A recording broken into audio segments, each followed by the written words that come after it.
Touch her again, and you'll be crawling out of this station on your hands and knees." The whole town went silent.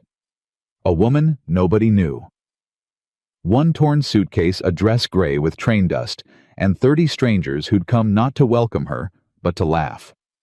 They called her the bargain bride, the mail-order mistake. Then the meanest rancher in Wyoming stepped through the crowd, picked up her bag, and said 4 words that stopped every whisper cold. If you love stories where the whole town is proven wrong, subscribe and stay to the very end, and comment the city you're watching from, so I know how far this story has traveled. The train hissed and shuddered, and finally stopped, and Grace Holloway did not move. She sat with her gloved hands folded in her lap, her spine straight as a fence post, and she listened to the crowd outside. She could hear them before she could see them. Voices, dozens of them. And under the voices a sound she knew too well, the low, wet chuckle of people waiting to be entertained. "You getting off, miss?" the conductor asked. He'd been kind to her the whole ride from Cheyenne. "Or you thinking of riding back the way you came?" "I'm getting off," Grace said. "You sure? Because that out there?" He tipped his head toward the window. "That don't look like a welcome party to me. That looks like folks come to watch a hanging. I've been watched before. Not like this, I'd wager." "No," Grace admitted. "Probably not like this." She stood. Her knees ached from 2 days of hard wooden benches. She lifted her suitcase, the only thing she owned in the world that wasn't the dress on her back, and she felt how light it was, and she was ashamed of how light it was, and then she was ashamed of being ashamed. "Miss." The conductor caught her sleeve. "Whatever you came here for. If it goes bad, there's a 9:15 back east tomorrow morning. You remember that?" "Thank you," she said. "But I don't have money for a ticket back east. I don't have money for anything. I spent my last dollar getting here." The conductor's face fell. "Then Lord help you, girl." "He hasn't so far," Grace said. "But I keep asking." She stepped down onto the platform. The moment her boot touched the boards, the noise changed. It dropped, then swelled, then dropped again. The sound of a crowd rearranging itself to get a better look at the thing it had come to see. "That her?" "That's her." "Has to be. Look at that suitcase." "One bag. She come all the way from wherever with one bag." "No respectable woman travels alone to marry a man she's never laid eyes on." "Respectable." Somebody spat. "That word don't apply to a woman bought through the mail like a seed catalog." Grace kept her chin level. She had learned that a long time ago, that the moment you looked at your feet, they owned you. So she looked straight ahead over their heads at the mountains blue and enormous in the distance, and she walked. A woman near the front, in a good bonnet and a better dress, leaned to another woman, and did not bother to lower her voice. She must be desperate. Look at her. 25 if she's a day, and no husband. What's wrong with her, you suppose, barren widow? Or worse. Worse, her friend said with relish. Always worse with these mail-order kind. Grace's grip tightened on the suitcase handle. She said nothing. She had crossed half a continent on the strength of a single letter, and she would not let a woman in a good bonnet turn her around now. But the crowd was not finished with her. A man peeled off from the edge of it, young, red-faced, unsteady on his feet, at 11 o'clock in the morning. He wore the clothes of a ranch hand, and the smell of whiskey like a second coat. He planted himself directly in her path. "Well, well," he said. "The bargain bride." Grace stopped. She had to. He filled the space between her and the street. "Excuse me," she said. "You're in my way." "Am I?" He grinned around at the crowd playing to them, and they gave him what he wanted, a ripple of laughter. "Boys, she says I'm in her way. You hear that fancy manners on a $2 bride." "Please move," Grace said. "Or what?" "You'll write your husband a letter." The crowd howled. "That's how you found him, ain't it? Wrote him a letter. Dear sir, I am cheap and I am willing." That about the size of it. The laughter was a physical thing now. It pressed on Grace from every side. She felt her face go hot, felt the sting starting behind her eyes, and she hated it. Hated that her body would betray her in front of these people. That after everything she'd survived, a drunk fool and a laughing crowd could do what her own father never quite managed. She would not cry. She had decided that on the train.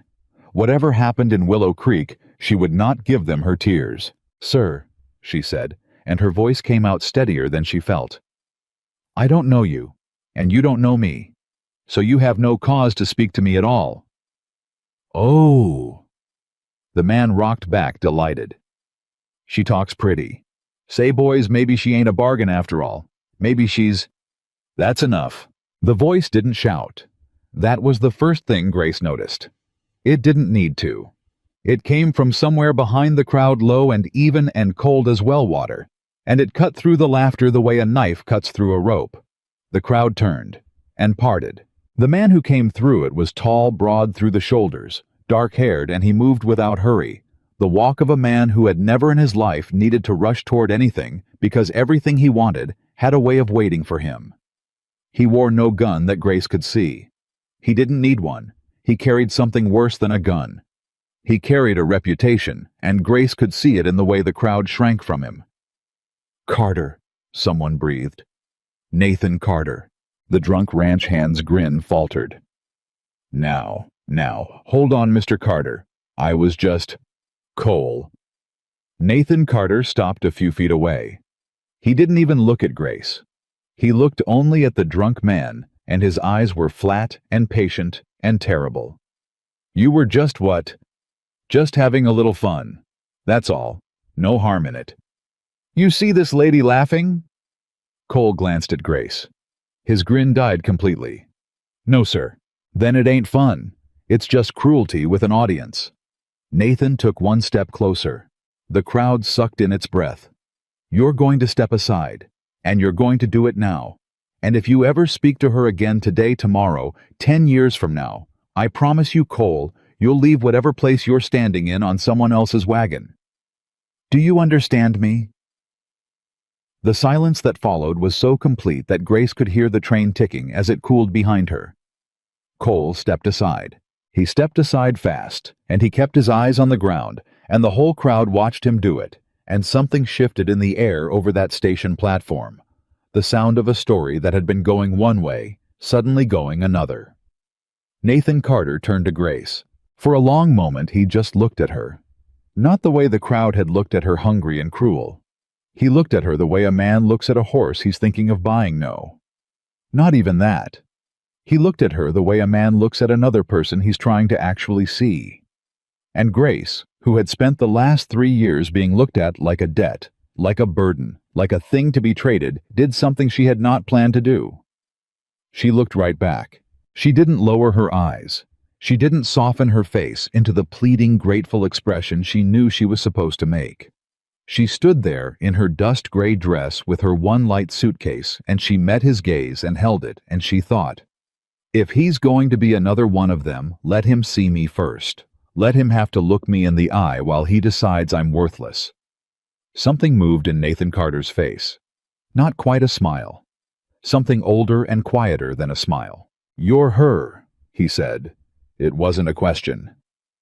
"You'll have to be more specific," Grace said. "There seem to be several opinions about who I am." A few people in the crowd gasped. You did not talk back to Nathan Carter. Everyone knew that. Everyone except the woman in the dust-gray dress who apparently hadn't gotten the message. But Nathan Carter didn't get angry. He almost smiled. "You're the woman from the letter," he said. Grace's heart did something complicated in her chest. "Yes," she said. "I suppose I am. Grace Holloway." She waited for him to demand proof. She had rehearsed this moment for 2 days on the train, the moment when he would ask to see the advertisement. The letter, some evidence that she was who she claimed to be, and not some fraud who'd stolen another woman's arrangement. She had the letter folded in her sleeve. She was ready to produce it. She was ready to be doubted, because she was always doubted, because being doubted was the water she swam in. Nathan Carter did not ask for the letter.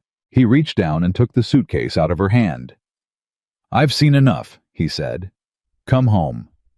And that right there was the moment Grace Holloway nearly broke. Not the crowd, not the drunk, not the woman in the good bonnet. She had armored herself against all of that. But she had no armor at all against a stranger who took her only bag and told her to come home without a single question, without a single test, as though her word alone was enough, as though for the first time in 3 years, someone had decided to believe in her before asking her to prove she deserved it. She had to press her lips together hard. She had to blink twice fast. "You don't want to see the letter," she managed. "You don't want proof I'm who I say." "Should I?" Nathan asked. "You lying to me, Miss Holloway?" "No." "Then I don't need proof." He turned toward a wagon at the edge of the crowd. "I need my breakfast. Let's go." The wagon ride out of town was quiet for a long while. Grace sat beside him on the bench, her hands folded, and watched the storefronts of Willow Creek slide past the Mercantile, the church with its white steeple, the bank with a brass plate on the door, the saloon with men leaning in the doorway who tipped their hats to Nathan Carter and stared at Grace with open curiosity.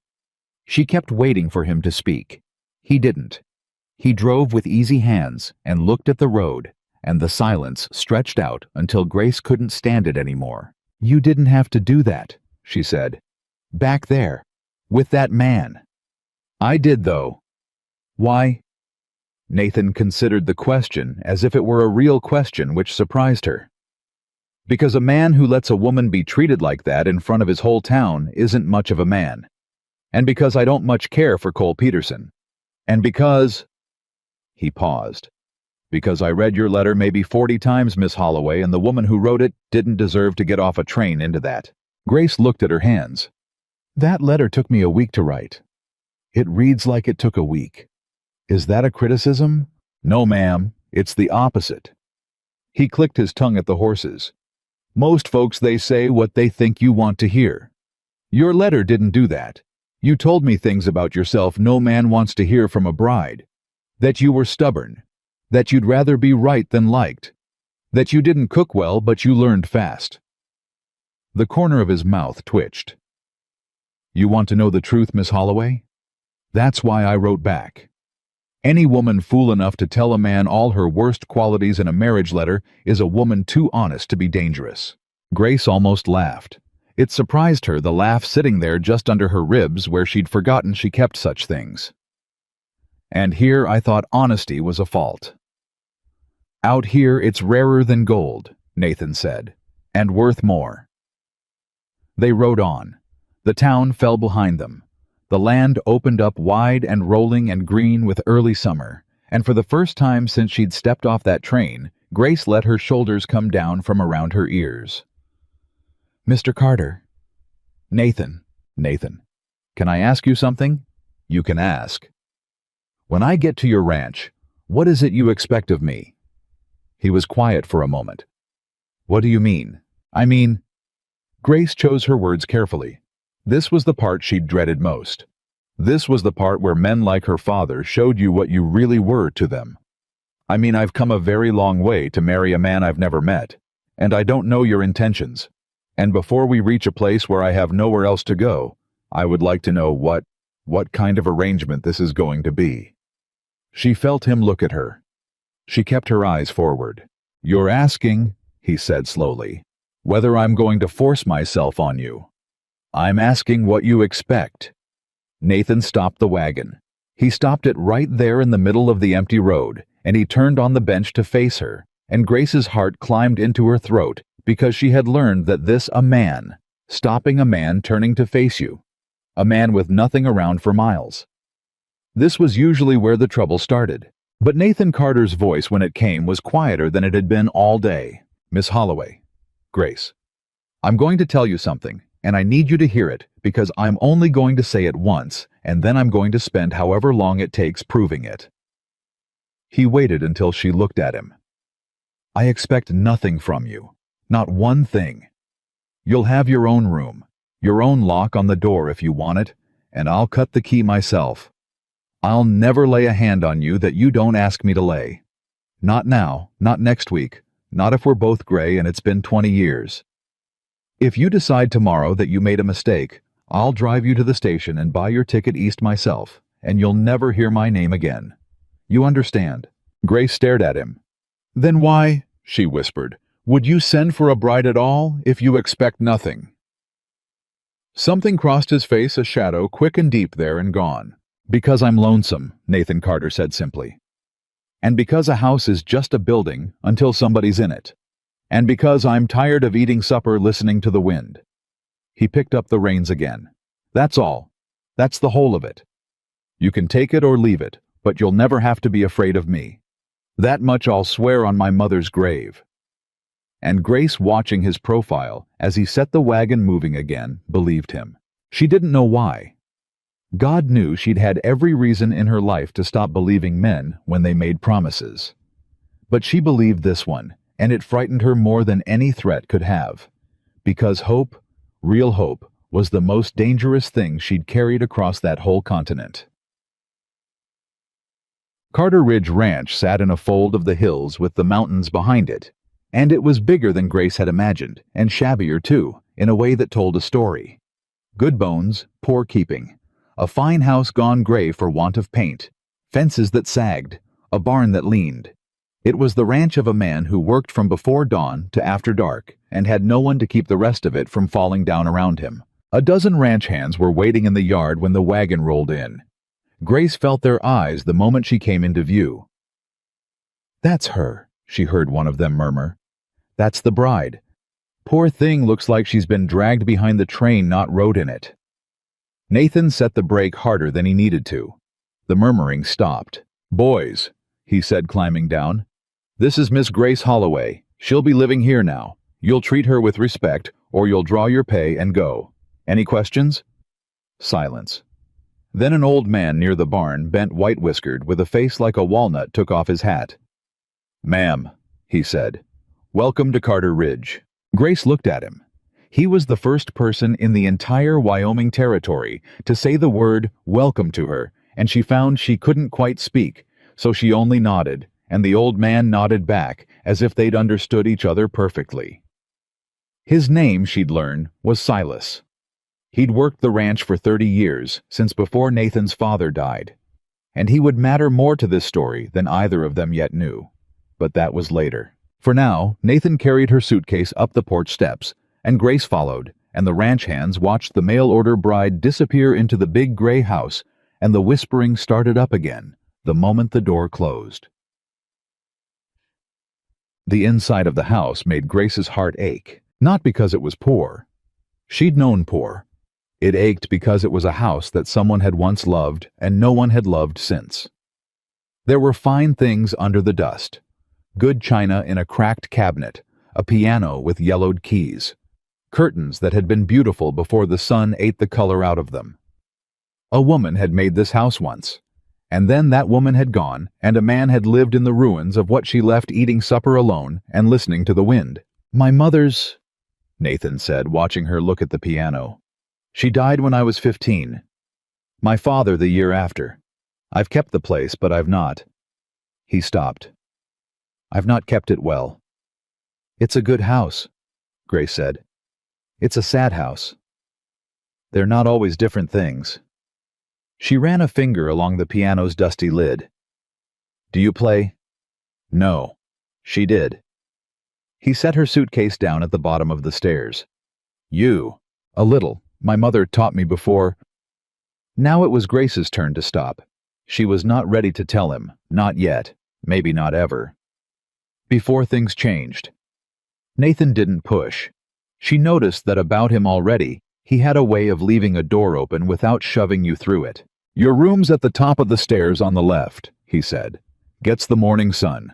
There's water in the pitcher, and I'll bring up more. Supper's whenever you're ready, but I warn you, I burn about half of what I cook." "Then perhaps," Grace said, "I'll cook." "You said in your letter you weren't much good at it." "I said I wasn't good at it yet." She lifted her chin. "There's a difference."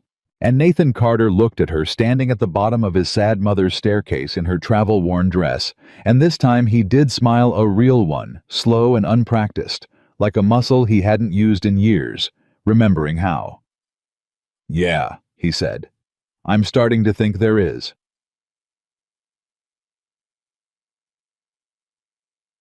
She should have been happy. That was what she told herself that first night, lying in the clean bed in the room with the morning sun window, listening to the enormous silence of the ranch. She had escaped Boston. She had escaped her father and the debt and the marriage that had felt like a cage closing. She had crossed a continent and landed against every odd in the care of a decent man who had promised her a lock on her own door and asked nothing at all. She should have been happy, but Grace Holloway had learned in the hardest possible school that when a thing seems too good, you had best look underneath it. And there was something underneath this. She could feel it the way you feel a change in the weather in an old wound. She found it on the fourth day. She'd been settling in, cleaning mostly opening windows that had been shut for years, coaxing the kitchen back to life. Nathan was out with the herd most of each day. She had the house to herself, and she'd taken to going through it slowly, room by room, learning it. And in a drawer in the study, under a stack of unpaid feed bills, she found the newspaper. The Cheyenne paper, 3 months old, folded open to the advertisements. And there, circled in ink, was the notice she had answered. Wanted a wife. Rancher, well-established sober habits, seeks respectable woman for marriage and partnership. Must be honest, hard-working, not afraid of a hard country. Photograph not required. Character is. Reply to N. Carter, Willow Creek, Wyoming Territory. Grace's hands went cold. She read it 3 times. There was nothing wrong with it. It was the same advertisement. The same words she'd read 100 times in Boston, the same words that had made her think this man wants a person, not a portrait. The same words that had made her spend her last coins on a stamp and a train ticket west. So why were her hands cold? She looked closer. The ink that circled the advertisement. The ink was a different color from the pen on Nathan's desk. Nathan's pen was black. This was blue. And down at the bottom of the notice, someone had written a small note in the margin, in that same blue ink, in a cramped, careful hand that was not Nathan's writing. She'd seen his writing in the letter, big and slanting and impatient. The note in the margin said, "She'll do. Send for her before he changes his mind. S." Grace stood very still in the study with the old newspaper in her hands, and a cold understanding began to move through her like water finding the low ground. S. Silas. Miss Holloway. She spun. The newspaper crackled in her hands.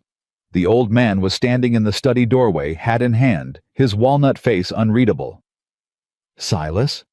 she said. "I didn't hear you come in." "No, ma'am. I walk quiet. Always have." His eyes went to the paper in her hands, then back to her face, and something passed between them. The recognition of 2 people who have both just realized the other one knows. "You found it, then?" "Found what?" Grace's voice was steady. She was proud of that. "It's just an old advertisement. You know it ain't just that, or you wouldn't be holding it like it might bite you." Silas came into the room slowly and lowered himself into the chair by the cold fireplace, and he suddenly looked very old and very tired. "Sit down, Miss Holloway. I got something to tell you, and it ain't a thing I can tell you standing up." Grace did not sit down. "That advertisement," she said. "It's signed N. Carter." "It is. But Nathan didn't write it." Silas was quiet for a long moment. "No," he said. "He didn't." The floor seemed to tilt very slightly under Grace's feet. "Then who did?" "I did." The old man turned his hat over and over in his hands. "I wrote it. I placed it. I answered your letters, the first 2 anyway, before I could get him to take over. I signed his name to every word of it. Nathan Carter never sent for a bride in his life, Miss Holloway. That boy would sooner cut off his own arm than admit he was lonesome enough to need one." He looked up at her, and his old eyes were wet. "So I did it for him. I did it behind his back. And God forgive me, I didn't tell him until you were already on the train." Grace's mouth had gone dry. "He didn't know I was coming. He knew a week before you got here. That's all. I sat him down and I told him what I'd done, and I thought he'd throw me off the ranch for it, 30 years or no. I'd made up my mind to it. I'd take my dismissal like a man." Silas's voice cracked. "You want to know what he did instead?" Grace couldn't speak. She shook her head. "He read your letter. The one you'd sent that I'd been keeping. He sat right there at that desk, and he read it, and he read it again. And then he got up, and he saddled a horse, and he rode 2 days to Cheyenne and back to find out what train you'd be on. And when he came home, he said just one thing to me." Silas swallowed. He said, "You had no right, Silas, but I'm glad you did it. So don't you ever do anything like it again." The old newspaper trembled in Grace's hands. She thought of the station, of Nathan Carter stepping through the laughing crowd, of him taking her suitcase without a single question, saying, "I've seen enough, come home," and she understood now with a lurch that took the breath out of her what that moment had actually cost him. He hadn't sent for her. He hadn't chosen her from an advertisement.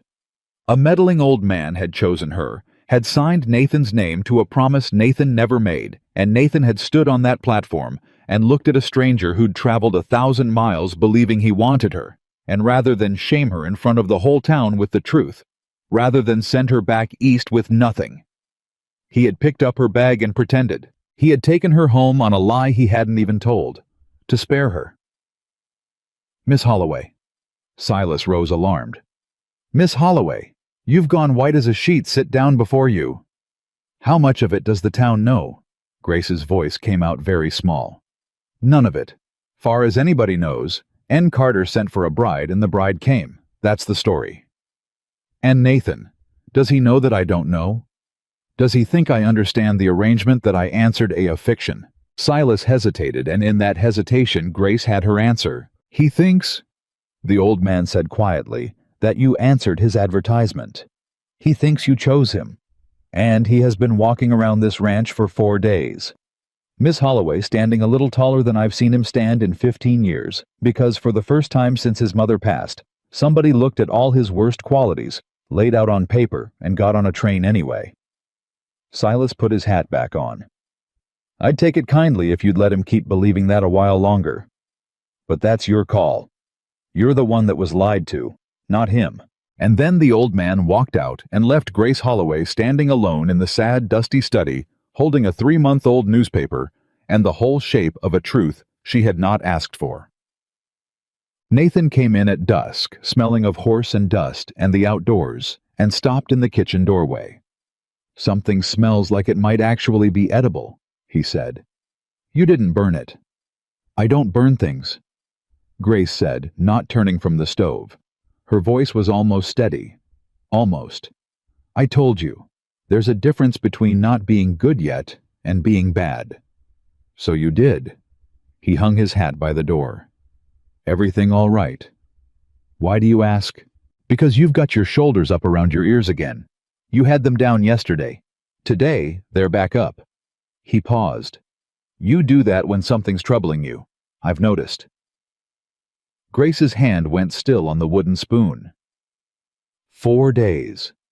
He had known her 4 days, and he had noticed the way she carried her shoulders when she was afraid. Her own father in 25 years had never noticed anything about her that couldn't be spent or sold. She turned around. She looked at Nathan Carter standing in the doorway of his sad, half-loved house. This man who had never sent for a bride, who had been handed a stranger by a meddling old man, and had chosen freely at a train station in front of a whole town that would have delighted in his humiliation to be kind. To spare her. To pretend the choice had been his, so that she would never have to feel like the mistake she wasn't. And Grace understood that she was standing at a fork in her life, and that both roads led somewhere she couldn't see. She could tell him the truth. "I know Nathan. I know you never sent for me. I know it was Silas. You don't owe me anything. Drive me to the station and you'll never hear my name again, just like you promised." Or she could keep the secret. She could carry it the way she'd carried everything else across that continent, quietly alone, and let this man keep standing a little taller, and let herself find out what it was to live in a house with someone who noticed her shoulders. "Grace." Nathan's voice had gone careful. "What is it? You can tell me, whatever it is."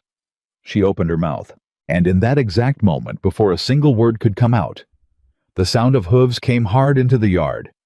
A rider fast too fast, the kind of riding a man only does when he's bringing news that can't wait for morning. Fists hammered on the front door. "Carter!" a voice bellowed. "Nathan Carter, you in there? Open up. It's about your bride. There's a man in town asking after her. Come all the way from Boston. And mister, he is saying she is not who she claims to be." Grace's blood turned to ice. Nathan's head came up. His whole body went still coiled dangerous. He turned and looked at her, one long look searching her face, and Grace stood frozen at the stove, with the truth she'd almost told him dying in her throat, and a far worse truth galloping toward the door. "Grace," Nathan said quietly, "who's come from Boston?" And Grace Holloway, who had crossed a continent to escape one name, felt that name settle over the house like a shadow, and knew that the past she'd buried had just stepped off a train and put on its hat and come looking for her. Nathan didn't wait for her answer. He crossed the kitchen in 3 strides, and Grace heard the front door wrench open, heard the night air rush in, heard the rider. She recognized the voice. Now, it was the boy who swept up at the mercantile, half falling off his horse in his hurry to get the words out. "Mr. Carter, I run the whole way, I did. "Slow down, Tom. There's a man, sir. Come in on the afternoon coach. Fine clothes, fine hat, fine everything. Took the best room over the hotel and started buying drinks and asking questions, and the questions are all about her." The boy pointed past Nathan straight at Grace, where she stood frozen in the kitchen doorway. "He's saying she's a runaway, saying she's promised to him back east, saying you've been made a fool of Mr. Carter, and half the town is standing in the street right now waiting to see what you'll do about it." Grace watched the words land on Nathan's back. She watched his shoulders go from loose to iron in the space of a breath. "What's his name?" Nathan asked. The boy dug in his pocket and produced a card. A real calling card, cream-colored and edged in gold, the kind of thing no one in Willow Creek had ever owned in their life. Nathan took it, read it, and Grace didn't need to see it because she already knew, because she had spent 3 years praying she'd never hear it again. "Beaumont," Nathan read. "Edwin Beaumont of Boston, Massachusetts." He turned around slowly. "That name means something to you, Grace?" The whole world seemed to narrow down to the small space between them. "Yes," Grace said. "You want to tell me what—" She opened her mouth, closed it.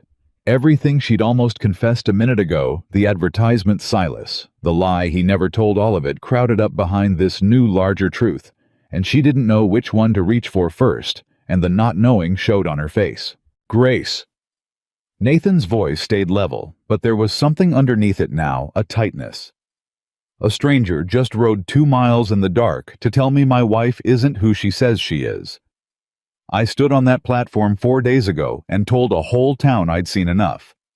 Now I'd like to hear it from you, before I hear it from a man in a gold-edged hat. Who is Edwin Beaumont?" "Tom," Grace said. Her voice didn't shake, and she would never afterward understand how it didn't. "Thank you for riding out. Would you go back to town and tell that man something for me?" The boy blinked. "Ma'am?" "Tell him Grace Holloway sends her regards, and tell him she said he wasted a very expensive coach fare." Tom looked from her to Nathan and back, decided this was above. His station mumbled something and fled into the dark. The hoofbeats faded. And then it was just the two of them, and the open door and the cooling supper, and Nathan closed the door and leaned back against it and waited. "Sit down," Grace said. "Please. If I'm going to say this, I'd rather you weren't standing over me like a judge." Something flickered across his face. He hadn't realized how he was standing, and he crossed to the table and sat. Grace sat across from him. She folded her hands. She had planned to keep Silas's secret. She had not planned to give up this one, but the choice had been taken out of her hands, and there was a strange relief in that, the relief of a wound finally being open to the air. "My father was a good man once," she said. "That's the part people never believe, so I'll say it first. He was a good man once. He owned a small printing business in Boston. My mother kept the books. I grew up with ink under my fingernails, and my mother's piano in the parlor, and we weren't rich, but we were happy, and I thought that was how life went. Then my mother got sick." Nathan said nothing. He'd gone very still the way he did. It took her 2 years to die. 2 years of doctors, and every doctor cost money we didn't have, and my father, he loved her. "Nathan?" I want you to understand, he loved her. He started to borrow. First from the bank, then from men who weren't banks.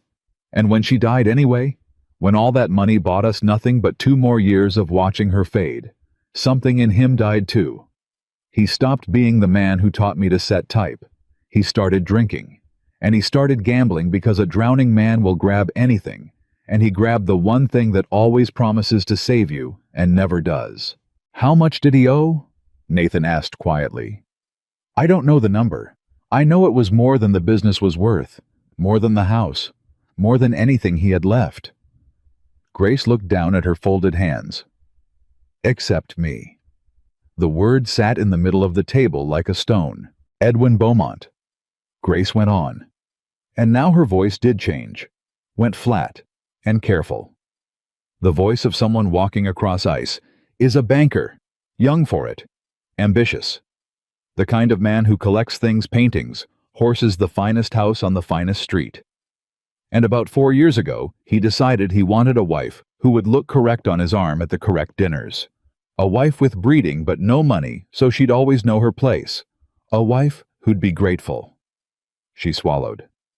And my father owed his bank a great deal of money. Nathan's jaw tightened. He was ahead of her now. She could see it.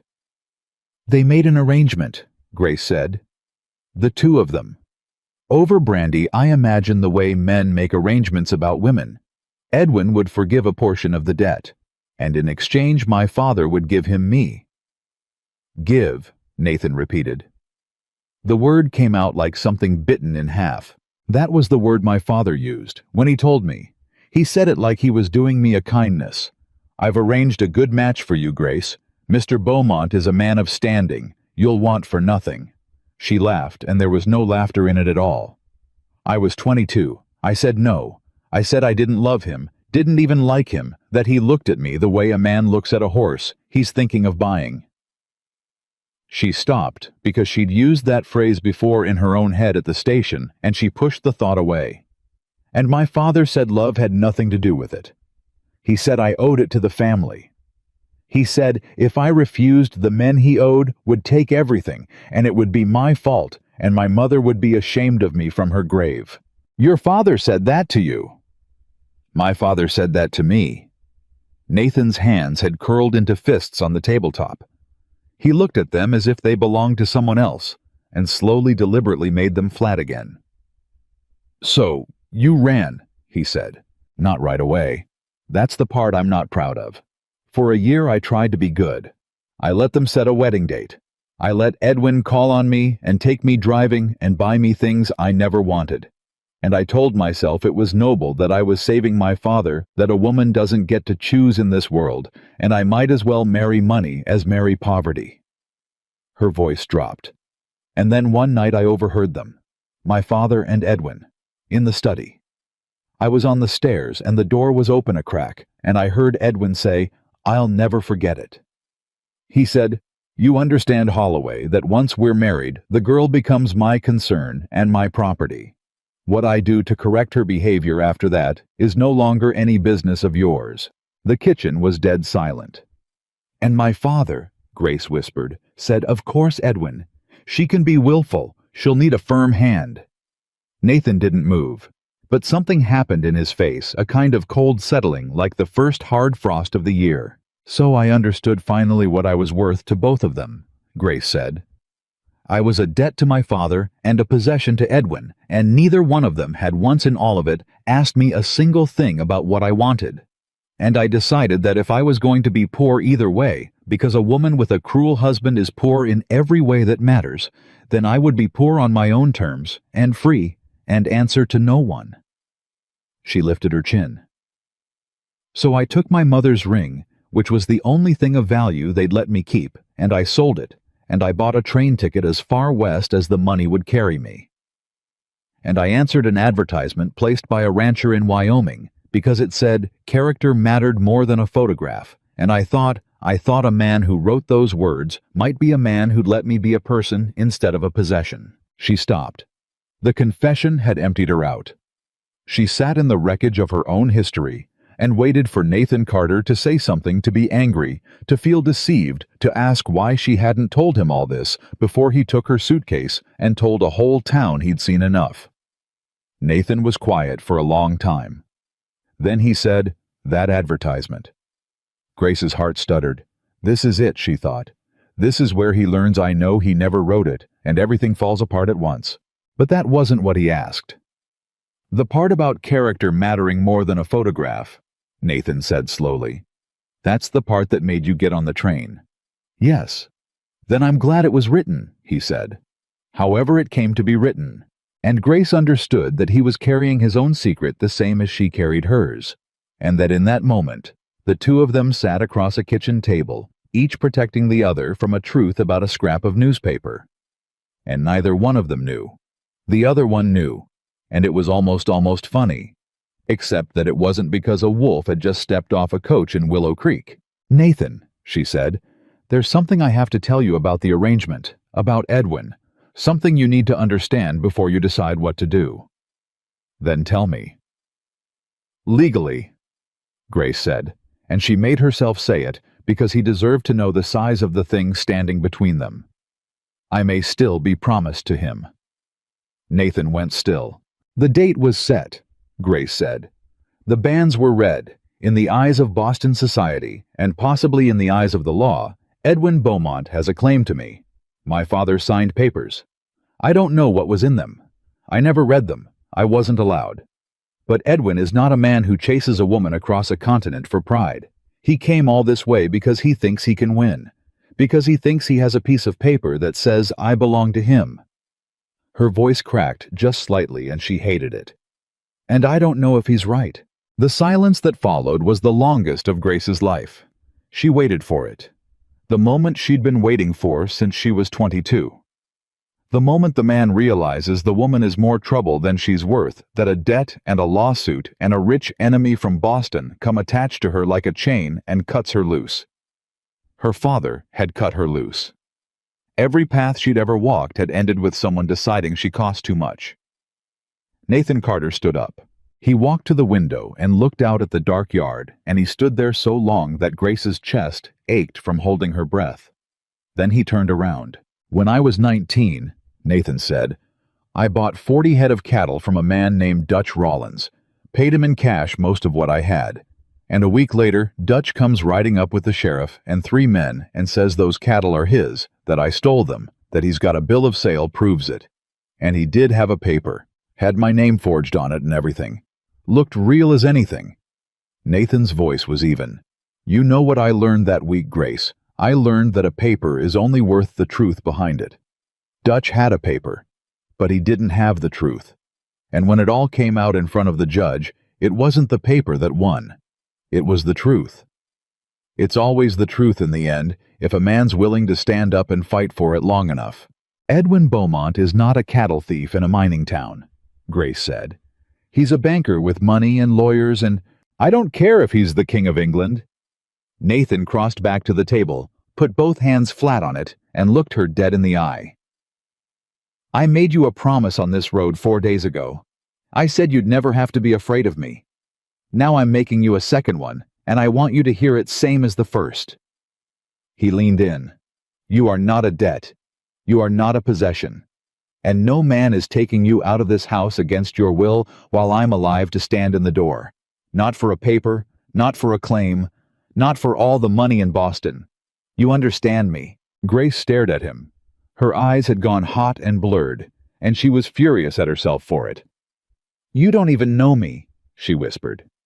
"It's been 4 days. You don't owe me this." "I've known you 4 days," Nathan agreed.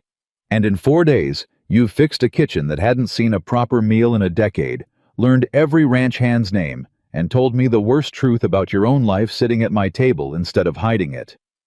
A man doesn't need years to know a person, Grace. He needs eyes." He straightened. "Now, are you going to eat this supper you made, or are we going to let it go cold, worrying about a man in a fancy hat?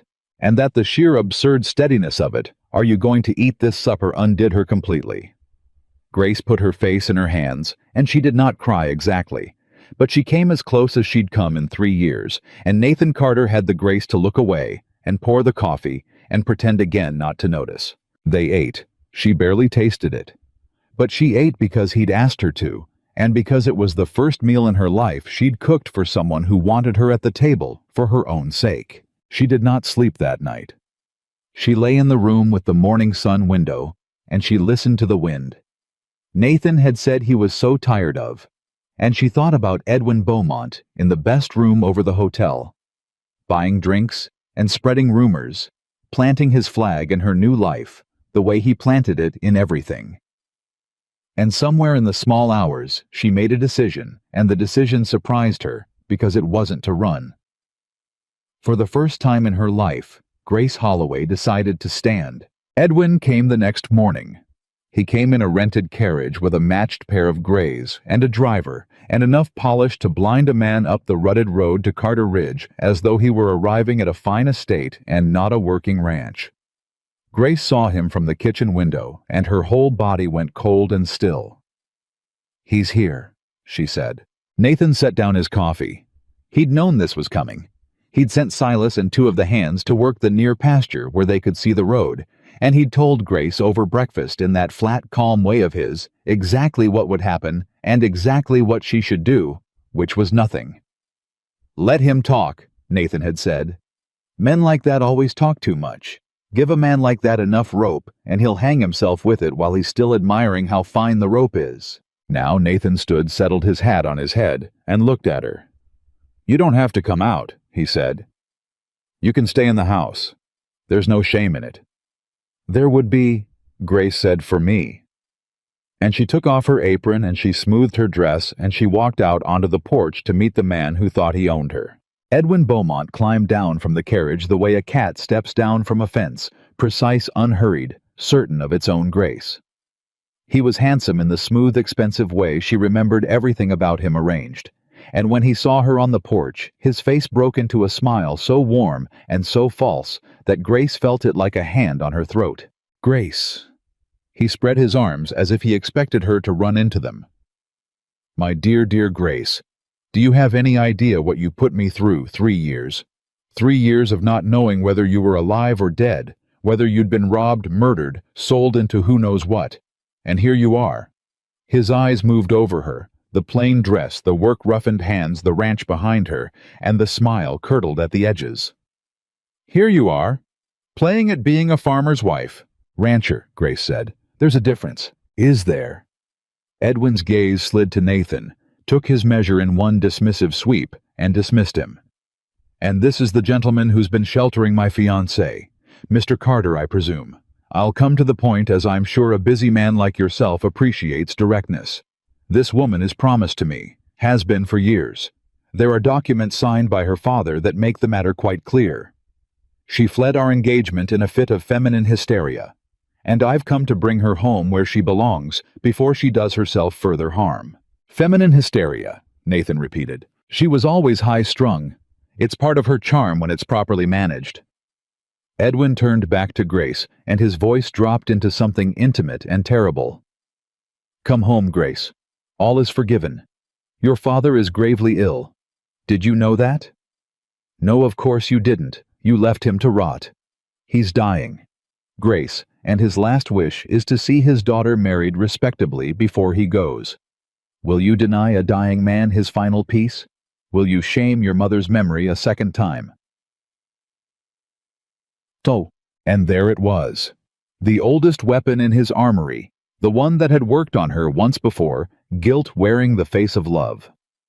Grace felt the old response rise in her automatic, as a flinch. "It's my fault I owe them, my mother would be ashamed." 3 years of freedom, and Edwin Beaumont could still find the exact soft place under her ribs and press. But then she looked at Nathan standing quiet and unhurried at the bottom of the steps, and she remembered a kitchen table and a man who'd said, "You are not a debt." And the old response rose and broke against something new. "My father is dying," Grace said. "Is he?" Gravely. "That's strange, Edwin, because you're a banker, not a doctor, and my father hasn't written to me in 3 years. How would you know the state of his health?" She saw the flicker in his eyes, small and fast, and she pressed it exactly the way Nathan had pressed the drunk at the station.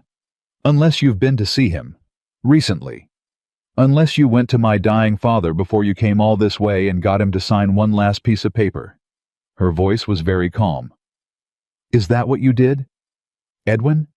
Did you go collect one more signature from a sick, frightened, indebted old man? Edwin's smile didn't move, but something behind it did. You always did have an unfortunate imagination, he said. And you always did have a great deal of paper, Grace said. Tell me, does any of it have my signature on it? Because I never signed anything, Edwin. Not one thing. You know that better than anyone. I was promised, but I never promised. There's a difference, and it's the whole difference in the world. For just a moment, one moment the Polish cracked, and Grace saw what was underneath it, and it was not love, and it was not even wounded pride. It was pure cold acquisition. The look of a man who has been denied a thing he purchased and intends to take delivery regardless. Then the smile slid back into place, and Edwin turned to Nathan with a rueful man-to-man little shake of the head. You see what I've dealt with, Mr. Carter. This is what I mean by hysteria. But I'm a reasonable man, and I can see you've put yourself to some expense and trouble on her account. So let me be reasonable in return. He reached into his coat and produced a leather billfold, thick and soft. I understand a ranch this size runs on thin margins. I understand a man does what he must. Let me compensate you for your hospitality. Shall we say $500, $1,000? Name a figure, Mr. Carter. Every man has one. Grace felt her stomach turn over. She looked at Nathan, and Nathan Carter looked at the billfold in Edwin Beaumont's soft white hand for a long, long moment. That's a lot of money, Nathan said. Grace's heart dropped straight through the porch boards. No, she thought. No, not him too. Please God, not him too. It is. Edwin agreed, warming. It's a generous offer, more than generous. $1,000. Nathan nodded slowly. You know I could do a lot with $1,000. Fix that barn, paint the house, buy some good breeding stock. He took a step closer to the carriage. There's just one problem with your offer, Mr. Beaumont. And what's that? You're trying to buy something I don't own. Nathan's voice never rose, but every word landed like a hammer. You keep talking about this woman like she's a heifer changed hands. Like there's a price on her and I've got her and you'd like her back. But she's not mine to sell. And she was never yours to buy. She belongs to herself, Mr. Beaumont. That's the one thing about her you never troubled to learn. He put his hand on the carriage door, gentle, almost polite. Put your money away and get off my land. Edwin's face went white, then red. You're making a very grave mistake, he said, and all the warmth was gone from him now, all the polish. I have documents. I have connections. I have the law. Mr. Carter, and I promise you I will use every inch of it. I'll drag your name and hers through every court in this territory. I'll ruin you. I'll turn this whole town against her. I've already begun, or hadn't you heard? By the time I'm finished, there won't be a soul in Willow Creek who'll sell her a spool of thread, and you'll be known as the fool who bankrupted himself over another man's whore. The word cracked across the yard like a shot, and Grace watched Nathan Carter become very, very still. Say that word again, Nathan said softly. Silas, standing by the pasture fence, straightened up. The two ranch hands beside him went quiet. Even the horses seemed to still. Edwin, too arrogant or too furious to read the danger, lifted his chin. I'll say whatever Nathan didn't hit him.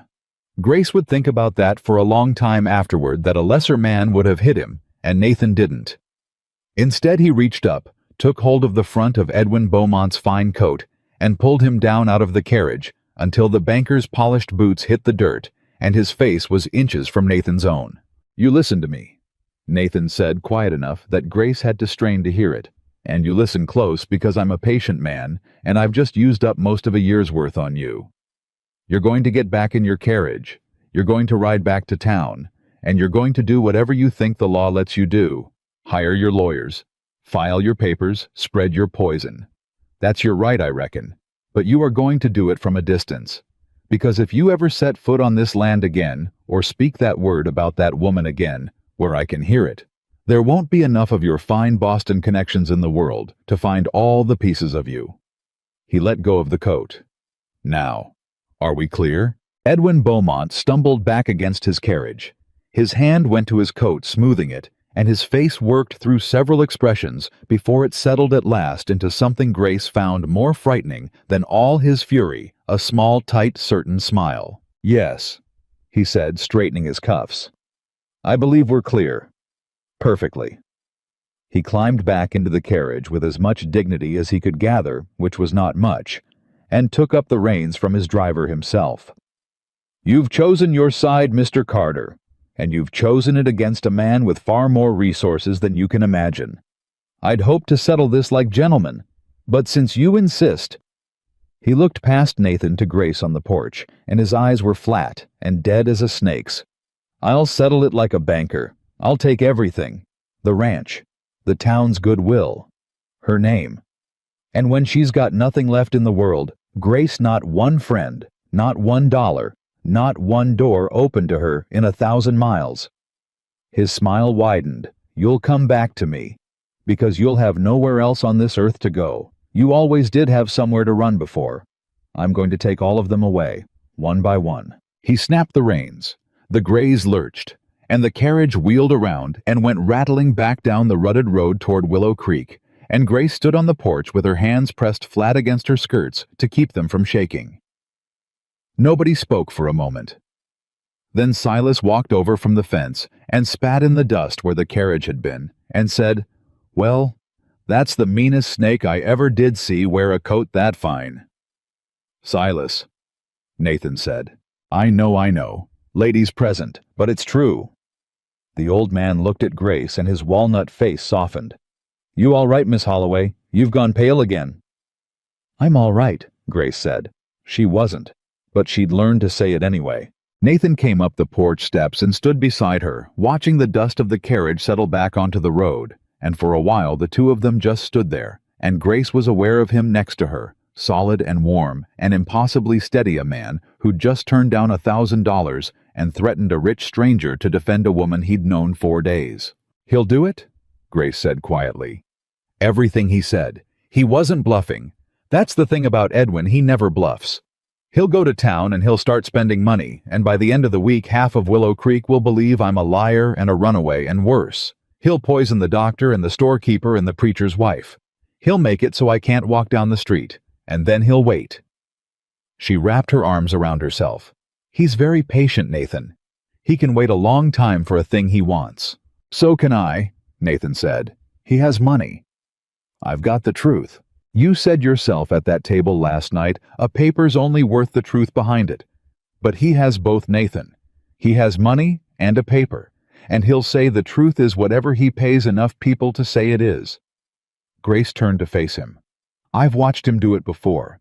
I watched him ruin a business rival once, a good man, a fair man, ruin him completely over 18 months, and never once raise his voice, and at the end of it, the man's own friends crossed the street to avoid him.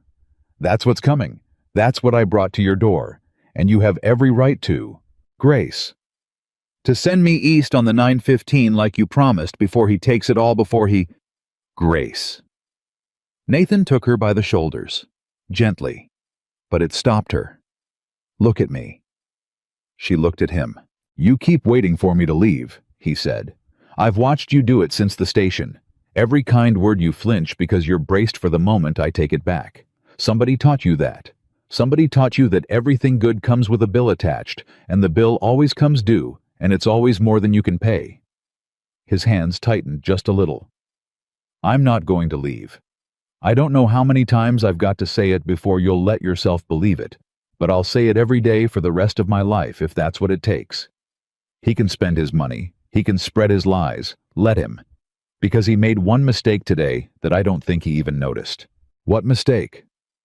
"He came here to take you back," Nathan said. "And he found out you're not a woman who can be taken.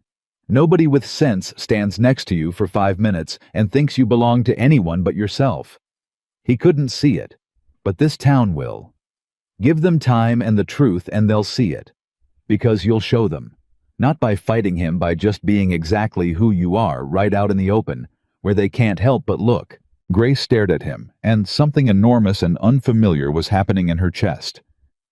Something that felt dangerously close to hope, and she was so unpracticed at hope that it almost hurt. "You really believe that," she said. "You really think a whole town can change its mind about a woman it decided to hate on sight?" "I've seen a whole town change its mind about me," Nathan said, "and I gave him a lot better reasons to hate me than you ever will." That surprised her. "What do you mean?" But Nathan's face had closed the way it did when he brushed up against his own history, and he only said, "Another time. Right now, we've got a ranch to run and a war to get ready for." He turned toward the barn, then stopped and looked back at her over his shoulder. "One thing, though. If we're going to fight this, and we are, then I need to know I've got the whole truth. Not most of it, all of it. Because Edwin Beaumont is going to dig up every buried thing in your past and hold it up in the daylight, and I can't defend you against a thing I don't know is coming. So, is there anything else? Grace? Anything at all you haven't told me." And Grace Holloway stood on the porch of Carter Ridge, with the dust still settling on the road, and she thought about the 3-month-old newspaper folded in the study drawer. The advertisement circled in blue ink, the cramped little note in the margin. "She'll do send for her before he changes his mind. S." The secret that Nathan didn't know she knew the lie he'd told the whole town to spare her the meddling old man standing not 30 feet away, pretending to check a fence. Tell him something in her said. He just asked you for the whole truth. Give it to him, all of it. She opened her mouth, and across the yard, Silas caught her eye. Silas, who'd asked her to let Nathan keep believing a while longer. Silas, who'd risked 30 years of loyalty to bring her here. Silas, whose whole weathered face was suddenly tight with fear that this was the moment it all came out. And Grace saw all at once that the old man's secret wasn't only his. It was Nathan's dignity wrapped inside it. If Nathan learned that the woman he'd defended, the woman he'd turned down $1,000 for, had never actually chosen him at all, that a servant had signed his name to a lie, and Nathan had simply been too kind to send the mistake back. What would it do to a proud man in the middle of a war? He was fighting for her sake. No, Grace heard herself say. There's nothing else. You know all of it now. Nathan nodded satisfied and walked on toward the barn, and Grace stood alone on the porch, having just done the very thing Edwin Beaumont accused her of, the thing she'd sworn on the train she would never do again. She had told a lie to a man she was coming to care about, to protect him exactly the way she'd once let herself be traded to protect her father. She'd promised herself she was done buying other people's peace with pieces of her own honesty, and she'd broken that promise before the dust of Edwin's carriage had even finished settling on the road. The lie sat in Grace's chest like a swallowed stone, and it was still there a week later when the war Nathan had promised finally began in earnest. It didn't come the way she expected. Edwin didn't send lawyers to the door, didn't post notices, didn't do anything a person could point at and fight. He did something quieter and far worse. He simply started spending money in Willow Creek and being charming and letting the town come to its own conclusions, which were, of course, exactly the conclusions he planted in it. Grace found out the shape of it on a Thursday when she rode into town for the first time since Edwin's carriage had come and gone. She'd needed thread and flour and a new blade for the churn ordinary things, and she'd told Nathan she could manage the trip alone because she refused to be a woman who couldn't buy her own flour. He hadn't liked it. But he'd learned already not to fence her in, and so he'd only said, "Silas rides with you, and that's not a request." And Grace had accepted the compromise because there was iron in Nathan's voice that day, and she'd chosen her battles. The town was waiting for her. She felt it the moment the wagon rolled down the main street, the same feeling as the train platform. That terrible attention, but colder now, more organized. Conversations stopped. Doors closed. A woman she'd never met pulled a child indoors, as though Grace carried a disease. And when she walked into the mercantile, the storekeeper, a round man named Pruitt, who'd tipped his hat to her only a week before, looked at her over his spectacles and did not smile. "Morning, Mr. Pruitt," Grace said. I'll need thread flour and a churn blade if you have one." "We're out of flour," Prewitt said. Grace looked past him at the shelf behind the counter where 3 full sacks of flour sat plainly stacked. "Those look like flour," she said. "Those are spoken for." "All 3?" "All 3. Prewitt's eyes wouldn't meet hers. "You might try again next month." And Grace understood. Not a refusal you could name. Not a sign in the window. Just 100 small doors closing one at a time, exactly as Edwin had promised. She thought of standing her ground, of arguing, of demanding. And then she thought of Nathan's advice. Let him talk, men like that hang themselves. And she understood that this fight couldn't be won at a counter over a sack of flour. "I see," she said. "Thank you, Mr. Prewitt. I'll come back next month." She was nearly to the door when Prewitt said low and quick, as if the words were being pulled out of him against his will, "Miss Holloway." She turned. The storekeeper glanced at the window, at the empty store, and leaned across the counter. "My Nettie can't read," he said. "My daughter. 12 years old and can't read her own name. That school teacher we had left 2 years back, and there's been nobody since. And I hear," he swallowed, "I hear you've been teaching the ranch children out at Carter Ridge. Evenings. Letters and sums." "I have," Grace said carefully. "That true? A woman like a woman that—" He stopped himself. "Is it true you teach 'em for nothing?" "It's true." Prewitt straightened up. His face was working through something complicated. Then, without another word, he turned, took a sack of flour off the shelf, and set it hard on the counter. "This one ain't spoken for after all," he said gruffly. "And the thread's on the house. Don't tell nobody I said so." Grace looked at the flour and then at the storekeeper, and something loosened in her chest. "Mr. Prewitt," she said, "if you brought your Nettie out to Carter Ridge on a Tuesday evening, I could have her reading her own name inside a month, reading a whole book inside a year. I'd ask nothing for it but that she came ready to work." The man's jaw trembled. He was not. Grace saw a cruel man. He was a frightened one. A widower with a debt at Edwin's bank, and a daughter who couldn't read, caught between the 2 things he feared most. "I'll think on it," Prewitt said, which Grace had learned to understand meant yes, and meant it terrified him. She carried the flour out to the wagon herself, and Silas, watching her come, read her face, and read the flour and said, "Well, somebody in there's got a conscience after all." "One somebody," Grace said. "One out of a whole town." "One's how it starts," said Silas. "You mark me, one's always how it starts." She thought about that on the ride home. She thought about it a great deal over the days that followed, because Silas turned out to be right, and the rightness of it became the strategy that would decide everything. Grace couldn't fight Edwin's money with money. She couldn't fight his lawyers, not yet. But she had one thing Edwin Beaumont would never understand. Because it couldn't be bought or spent, she had the capacity to be useful to people who'd been forgotten. And in a hard country full of forgotten people, that turned out to be worth more than gold. Nettie Prewitt came on the first Tuesday. Grace taught her by lamplight at the long kitchen table, alongside the 4 ranch children who'd been coming for weeks. And the girl who couldn't read her own name in the morning could spell it before she left that night. And she wept when she did it. And Prewitt, waiting in the yard, saw the tears, and misread them, and came charging in, ready to defend his daughter, and found her clutching a slate, with her name chalked on it, in big, proud letters, saying, "Papa, look. Papa, that's me. That's my name. I wrote it." Prewitt didn't say anything. He just stood in the doorway of Carter Ridge with his hat in his hands, and looked at his weeping, radiant, literate daughter, and something in the man broke and mended in the same moment. The next Tuesday, he brought 2 more children. Neighbors' children, and the Tuesday after that, 6. "You're building an army," Nathan told her one night, watching the lamplight spill out the kitchen window onto a yard full of tethered horses and waiting parents. "You know that. I'm teaching children to read," Grace said. "Same thing. Out here exactly the same thing." He leaned in the doorway. "Every one of those kids goes home and tells their folks the mail-order bride ain't a witch. She's the woman taught 'em their letters when nobody else would. You're not winning the town back, Grace. You're making it so Edwin never had it to begin with." But Edwin was not idle while Grace built her army one child at a time. The rumors sharpened. It was no longer just that Grace was a runaway.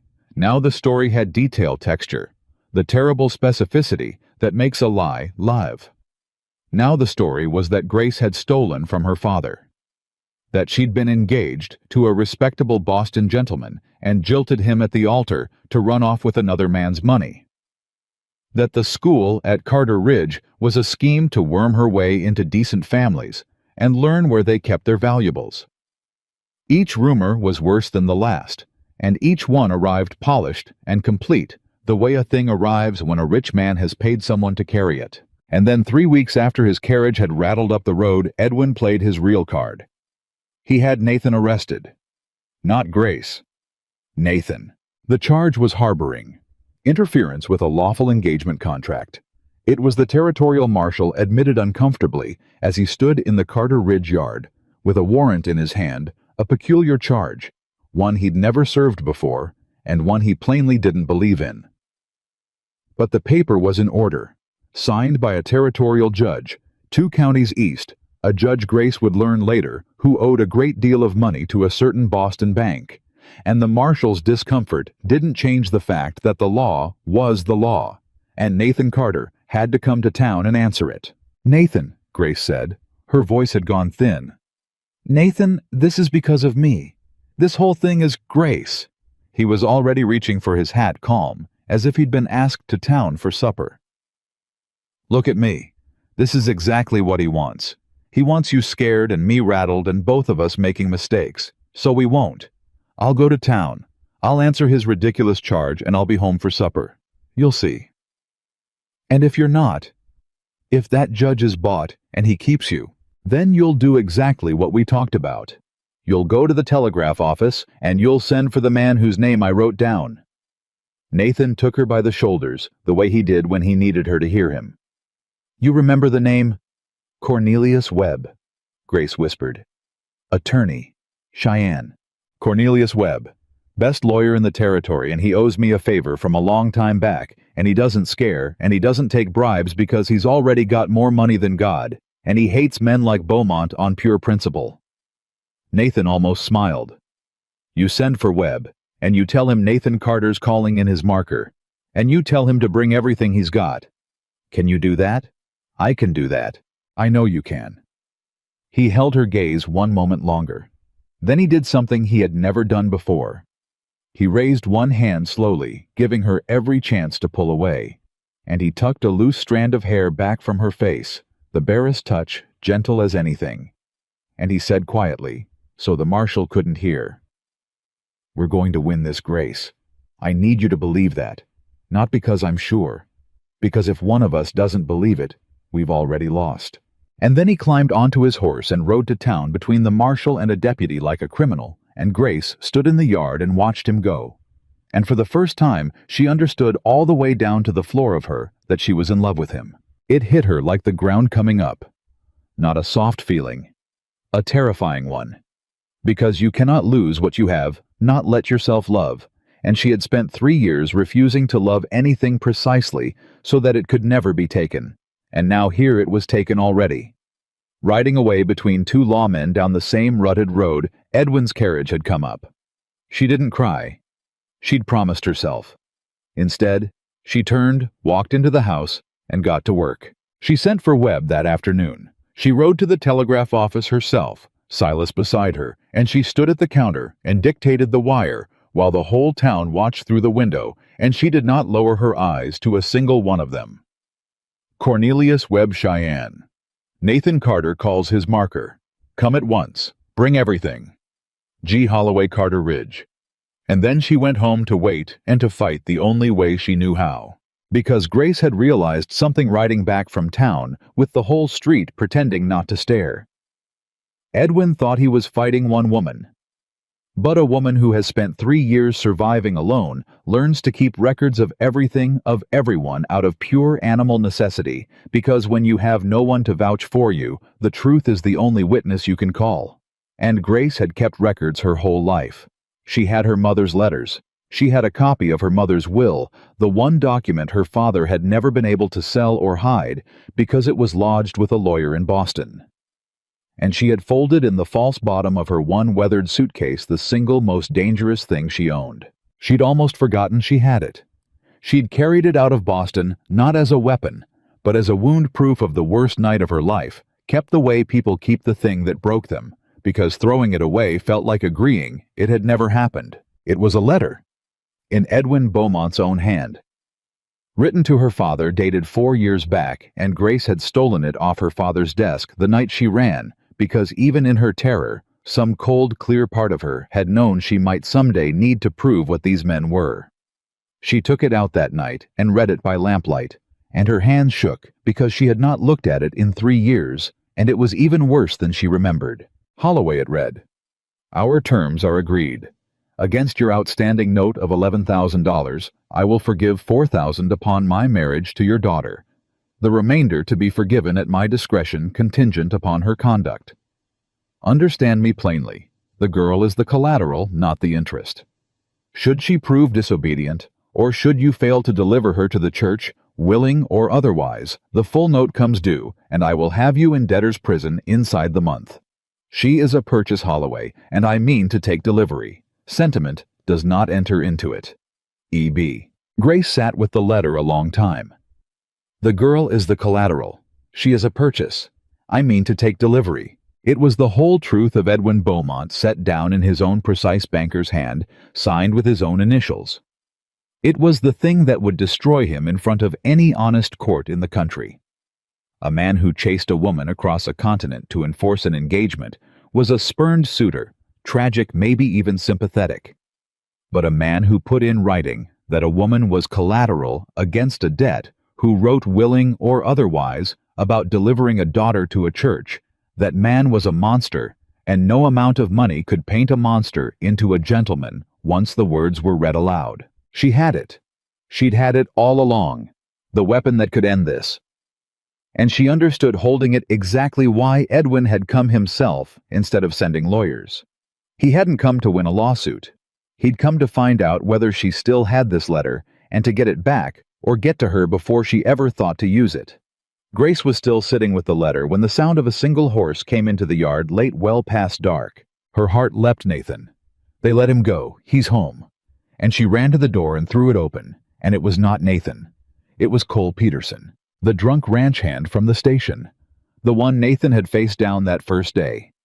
He was sober now, stone sober, and he'd been let go from whatever ranch he worked. She could see it in the state of him, and he stood at the bottom of the porch steps, turning his hat in his hands, and there was something in his face that made Grace's blood run cold before he said a single word. Miss Holloway, Cole said, I got to talk to you, and you ain't gonna want to hear it, and I don't blame you if you slam that door in my face after the way I done you at the station. But I got to say it because I can't sleep for it, and if I don't say it, a man's gonna go to prison who don't deserve it. Grace's hand tightened on the doorframe. Say what, Mr. Peterson, that rich fella, Beaumont. Cole's voice dropped. He paid me 3 days ago. $50? $50, ma'am, more money than I seen in a year to swear in front of the judge that I saw you and Carter together before you ever got off that train. That you two knew each other beforehand. That the whole mail order thing was a scheme, the two of you, to get you out from under your engagement and cheat Mr. Beaumont out of what's owed him. Cole's throat worked. He wrote it all out. What I'm supposed to say. Made me practice it. I'm meant to testify against Mr. Carter day after tomorrow. The porch tilted under Grace's feet. You're lying, she whispered. You never saw us before the station. You couldn't have. It never happened. Course it never happened. That's the whole point, ma'am. It's a lie top to bottom, and he paid me to swear to it on a Bible. Cole's face crumpled. And I took the money. God help me, I took it because I was broke and I was bitter, and Carter'd shame me in front of the whole town, and I figured why not? But then I got to thinking about it. About how that man Carter, mean as he is, he's never once cheated a soul. And how he stood up for you at that station when you didn't have a friend in the world.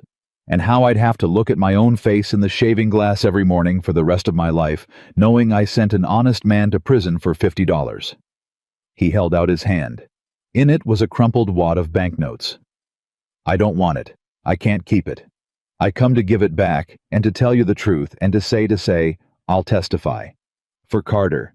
I'll get up in front of that judge, and I'll tell him Beaumont paid me to lie, and I'll take whatever comes to me for it." Grace stared at the money in his shaking hand. It was, she understood slowly, the second miracle. Prewitt had been the first one, conscience cracking open. Now Cole Peterson, the meanest thing at the station, the man she'd hated on sight, standing in her yard at midnight, giving back blood money, and offering to burn himself down to save the man who'd humiliated him. "One's how it starts," Silas had said. "One's always how it starts." "Mr. Peterson," Grace said, and her voice was not steady, "do you have any idea what you're risking? If you testify against Edwin Beaumont, he will ruin you. He ruins people. It's the only thing he's truly good at." "Reckon he can't ruin a man that's already got nothing," Cole said. "That's the one thing rich fellas never figure. You can't take a house from a man that sleeps in a barn." He pushed the money at her again. "Take it, please. I can't stand to hold it another minute." And Grace, who had learned 3 years ago that the world was full of men who took and men who traded, and precious few who ever gave, took the crumpled banknotes from Cole Peterson's hand, and then did something that surprised them both. She reached out and gripped that hand hard, the way you grip a person you have decided to trust. "You're not going to sleep in a barn," she said. "Not after this. There's an empty bunk at Carter Ridge and a job if you want it, and I'll tell you right now that the man you're saving is going to be the best boss you ever had, because he's exactly the man you already figured he was. Now come inside. You're going to write down everything Beaumont said to you. Everything, the money, the words he made you practice, all of it. And you're going to sign it, and Silas is going to witness it. And when Cornelius Webb gets off that train from Cheyenne, we are going to hand him a weapon that rich man never dreamed we had." Cole Peterson looked at her the way a drowning man looks at a rope. "Yes, ma'am," he said. They worked past midnight. Cole wrote it out in a labored, blunt hand, and Silas witnessed it, and Grace read it 3 times to be sure every word was clear, and then she added it to the small stack of documents that was becoming, page by page, the case that would decide her whole future, the will, the letters, and now, most precious of all, a paid witness's confession that the payment had ever been offered. But she did not add the letter. Edwin's letter. The girl is the collateral. She held that one back, and she didn't fully understand why, except that some instinct honed by 3 years of survival told her that a weapon that terrible should be kept hidden until the exact moment it could not be answered. That if she showed her whole hand too early, Edwin, who was cleverer than any of them, would find a way to explain it away, to muddy it, to buy a handwriting expert who'd swear it was forged. No, that letter was the last card, and you did not play your last card until the table was set. Nathan came home the next morning. Webb had not even arrived yet, but the marshal, who'd never had his heart in it, had found enough irregularity in the warrant to grant bail. And Nathan rode up the road, tired and unshaven and furious in his quiet way. And Grace ran down the porch steps before the horse had fully stopped, and she stopped herself just short of throwing her arms around him, because they had never touched like that, because there was still a lock on her door. He'd cut himself, and a promise between them of nothing expected. Nathan looked down at her from the saddle. He saw how she'd run. He saw where she'd stopped. He got down off the horse. And Grace, who had promised herself on the train that she would never again need anyone who had built 3 years of survival on the principle that needing was the same as being owned. Grace closed the last of the distance herself and put her arms around Nathan Carter's neck and held on to him in the dusty yard in front of Silas and Cole and every ranch hand on the place, and felt his arms come around her slow and careful. And then, not careful at all, felt him gather her in like a man who'd been cold a long time finding a fire. "I told you," he said into her hair. "Home for supper. Just took an extra night." "Don't," Grace said, her voice breaking. "Don't you dare make a joke, Nathan Carter. I thought I sent for Webb. I have Cole's confession. Cole came in the night and gave back the money, and I have it all written down, and there's more. There's so much more I have to—" "Slow down." He pulled back just enough to see her face. "You did all that in one night." I did all that in one night." Nathan looked at her for a long moment, and there was something in his face she'd never seen there before. Not the kindness she'd come to know, not the steadiness. Something rawer, something that looked almost like awe. "Grace Holloway," he said. "I have known a lot of tough men in my life, fought some, buried a few, and I don't believe I ever met a single one of them half as dangerous as you." And she laughed, a real laugh, cracked open and helpless and surprised. The first true laugh since Boston, and for one bright instant, standing in the yard in the circle of his arms, Grace Holloway forgot about the letter in the suitcase and the war still to come and the one secret still buried between them. Which was exactly when a fine carriage with a matched pair of grays came rolling up the road and stopped, and Edwin Beaumont stepped down from it, but he was not alone this time. There was a second man with him.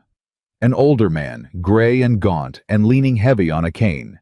A man Grace had not seen in 3 years. A man she'd believed she would never see again. Her father. And her father lifted his ruined face to the porch, found her in Nathan's arms, and said in a voice thick with tears and whiskey, and something that might once have been love, "Grace, baby, I've come to take you home. And you have to come, sweetheart. You have to. Because if you don't..." His voice broke. "Edwin's going to have me thrown in prison to die, and you're the only thing on this earth that can stop it." For a moment, nobody moved.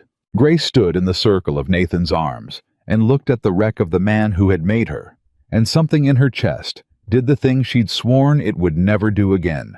It broke open toward him, some old animal. Love for her own father, undignified and helpless. The love that survives everything, even the thing that should have killed it. Then she remembered a study door open a crack, and a voice saying, "She can be willful, she'll need a firm hand," and the love slammed shut like a fist. "Let go of me," she said quietly to Nathan. "Grace, I need to stand on my own for this. Please, let go."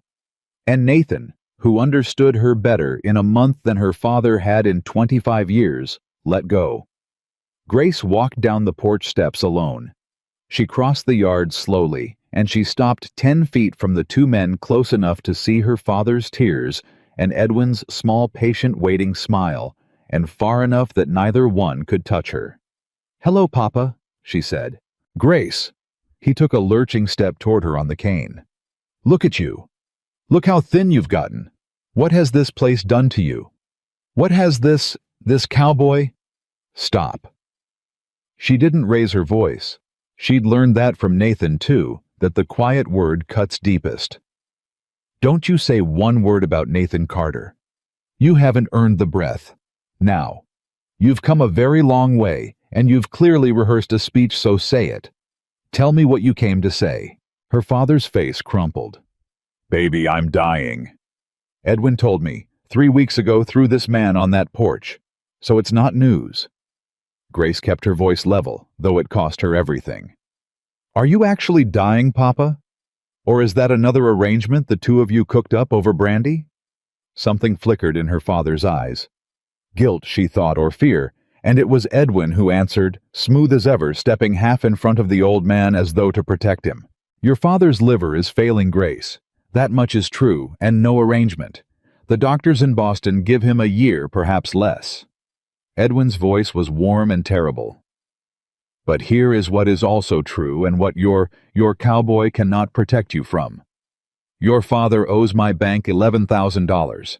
That debt is real, and it is called, and it comes due at the end of this month. When it does, and when he cannot pay it, and he cannot. Grace, he has nothing left, you saw to that. When you ran, I will exercise my legal right to have him imprisoned for it. He will die in a debtor's cell, alone, in the dark, coughing out his last breath on a stone floor 1,000 miles from anyone who ever loved him." "Edwin," her father started, "unless..." Edwin went on, ignoring him, his eyes never leaving Grace. "You honor the agreement he made on your behalf. Come back to Boston. Marry me as was always intended. The moment you do, the entire debt is forgiven. Every penny. Your father lives out his last year in comfort in his own bed with his daughter's married name to protect the family honor." He spread his hands, reasonable, benevolent, a man offering mercy. It is a very simple exchange, Grace. Your freedom for your father's life. One signature. That is all it costs. And there it was. The trap sprung at last, and Grace saw now why Edwin had brought her father, not as a witness, not for the courts, but for this. This was the weapon that money couldn't answer and lawyers couldn't argue. This was the oldest chain in the world, and Edwin had found the one link in her. He'd never been able to break that, no matter what her father had done. Some ruined part of her still could not stand to watch him die in the dark. Grace felt the ground going out from under her. She felt the old, "It's my fault, I owe them," rising up, and this time, it was true this time, a man's actual life hung on it, and she understood with terrible clarity that Edwin had finally built a cage she could not think her way out of. Grace. Her father was weeping openly now. "I know I've got no right. I know what I did. I've hated myself for it every day. But I'm your papa baby. I held you when you were born. I taught you your letters. And I'm scared, God forgive me, I'm so scared to die like that." "Papa." Grace's voice shook. "Papa, stop. And you're the only one who can save me. You're the only one, and I know it's not fair. I know it, but please, Grace, please, I'm begging you. I'm on my knees." And he tried to actually kneel the old man right there in the dirt, and his cane slipped, and he started to go down. And Nathan Carter crossed the yard in 3 strides and caught him. Caught the father who'd sold his daughter before he could hit the ground. Held him up by the arm gently, the way you'd hold any old man who was falling, and stood him back on his feet, and did not let go until the man was steady. Then Nathan looked at Edwin Beaumont over her father's gray head, and his voice when it came was the coldest Grace had ever heard it. "You brought a dying man 1,000 miles, Nathan said, to use his death as a whip, on his own daughter, in my front yard." He shook his head slowly.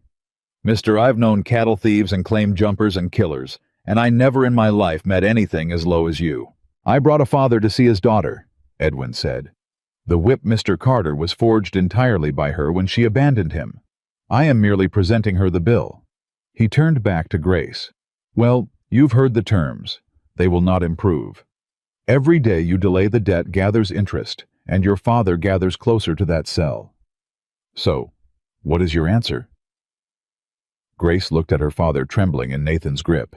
She looked at Nathan, who had caught the old man without a second's hesitation. And she looked at Edwin Beaumont, and she understood all at once, and all the way down the thing that would save her, because in bringing her father, Edwin had made one mistake, the same kind of mistake he'd made in the yard the first day.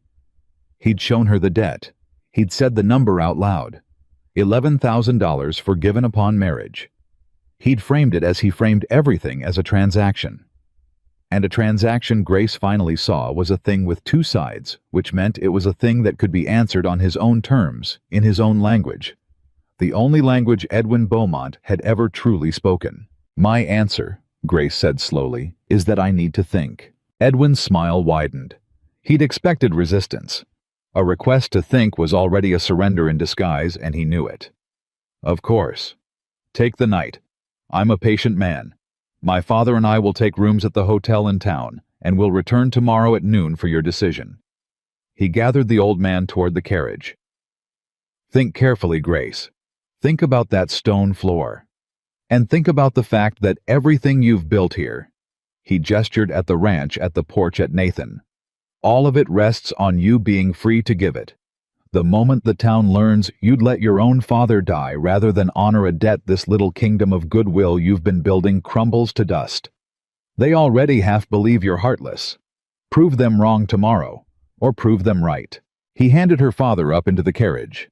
And just before he climbed in himself, Edwin paused and looked back at Grace with an expression that was for the first time entirely without performance, naked, cold, and honest. "You cannot win this one with school children and a paid-off cowboy," he said softly. "You know that, don't you? I always take delivery, Grace. Always. Tomorrow at noon."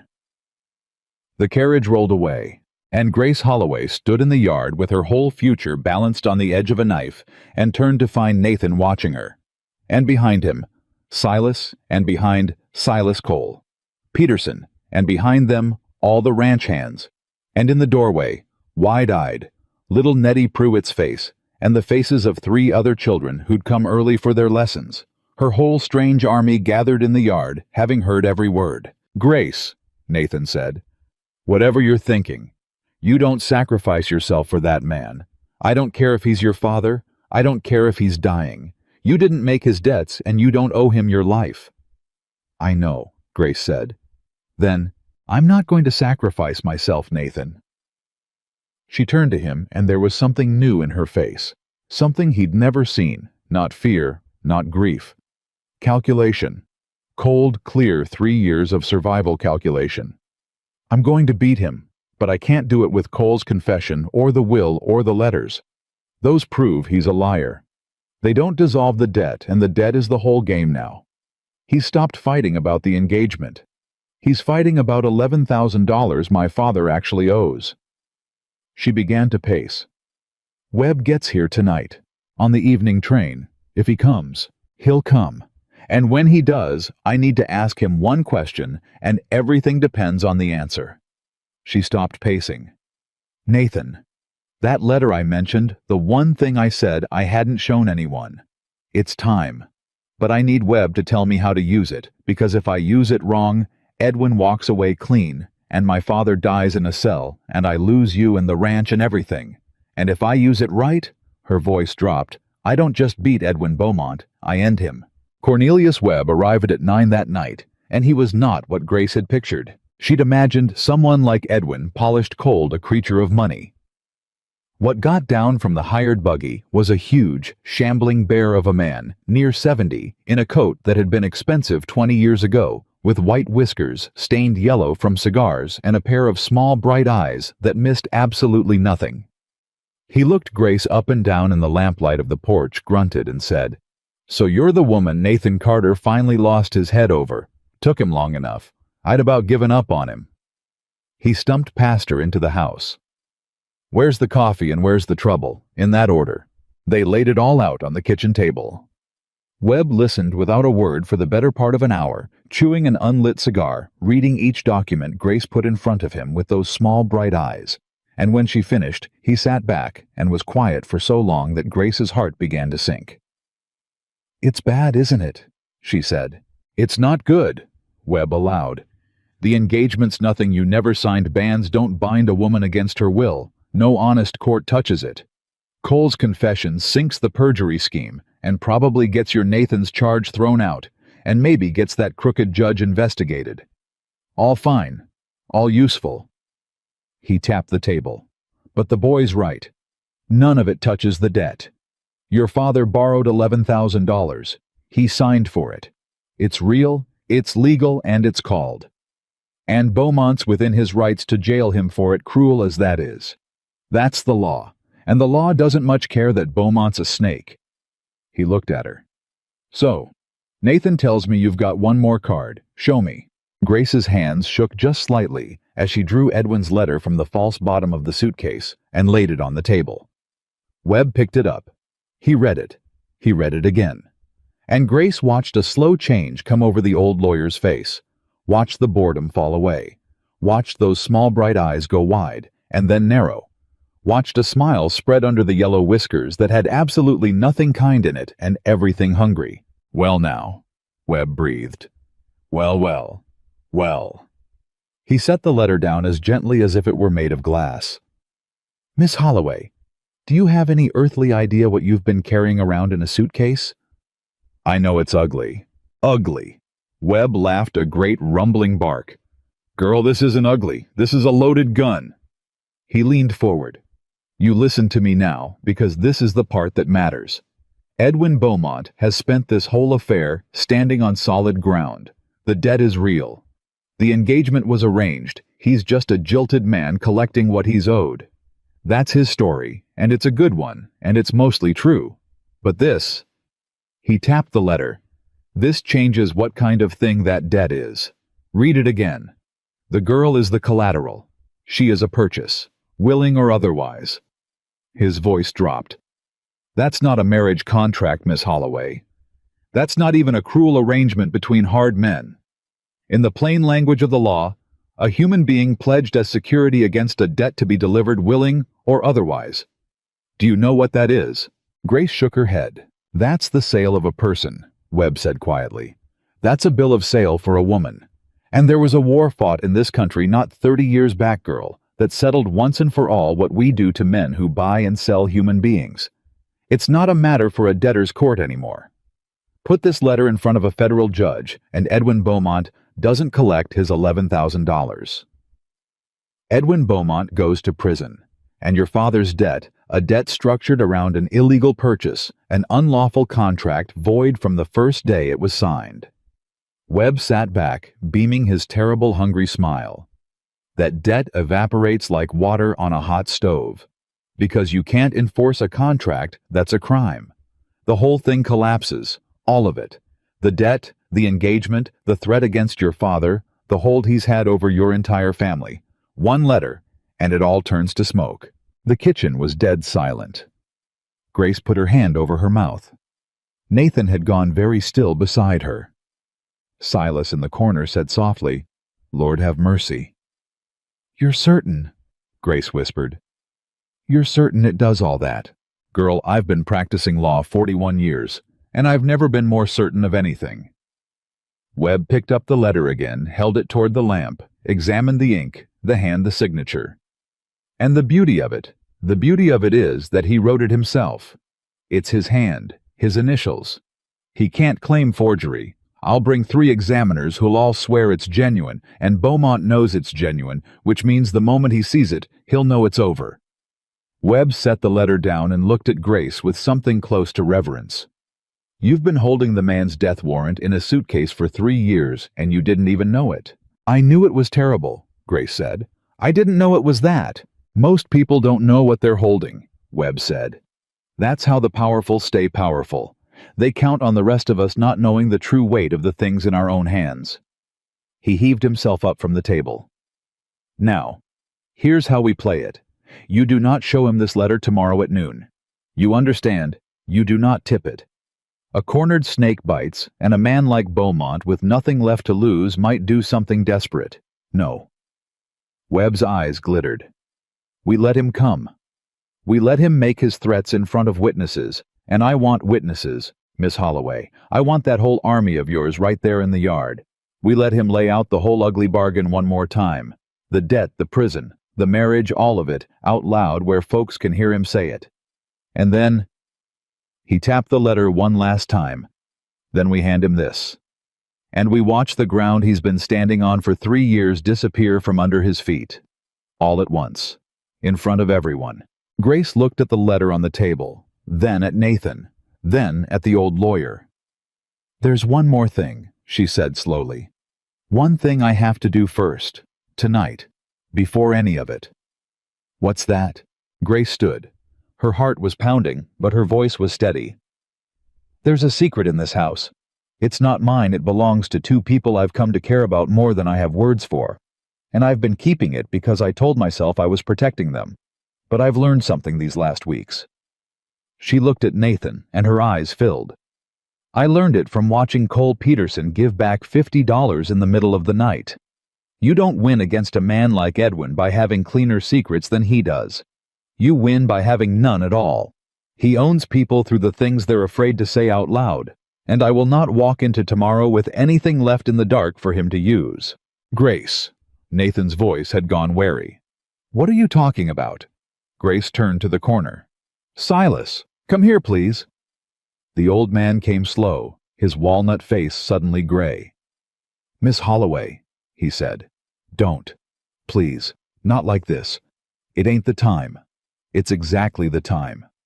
She took his gnarled hand in both of hers. "It's all right, Silas. It's going to be all right. But he has to hear it from us, not from Edwin. Never from Edwin." Nathan looked between them, and Grace watched the confusion on his face begin slowly to curdle into something else. "Hear what he said. Silas Grace. What is this?" Grace took a breath. "You didn't send for me, Nathan," she said gently. "The advertisement. The letter. You never placed it. You never wrote back to me the first 2 times. It was Silas. He did it behind your back because he couldn't stand to watch you grow old alone in this house.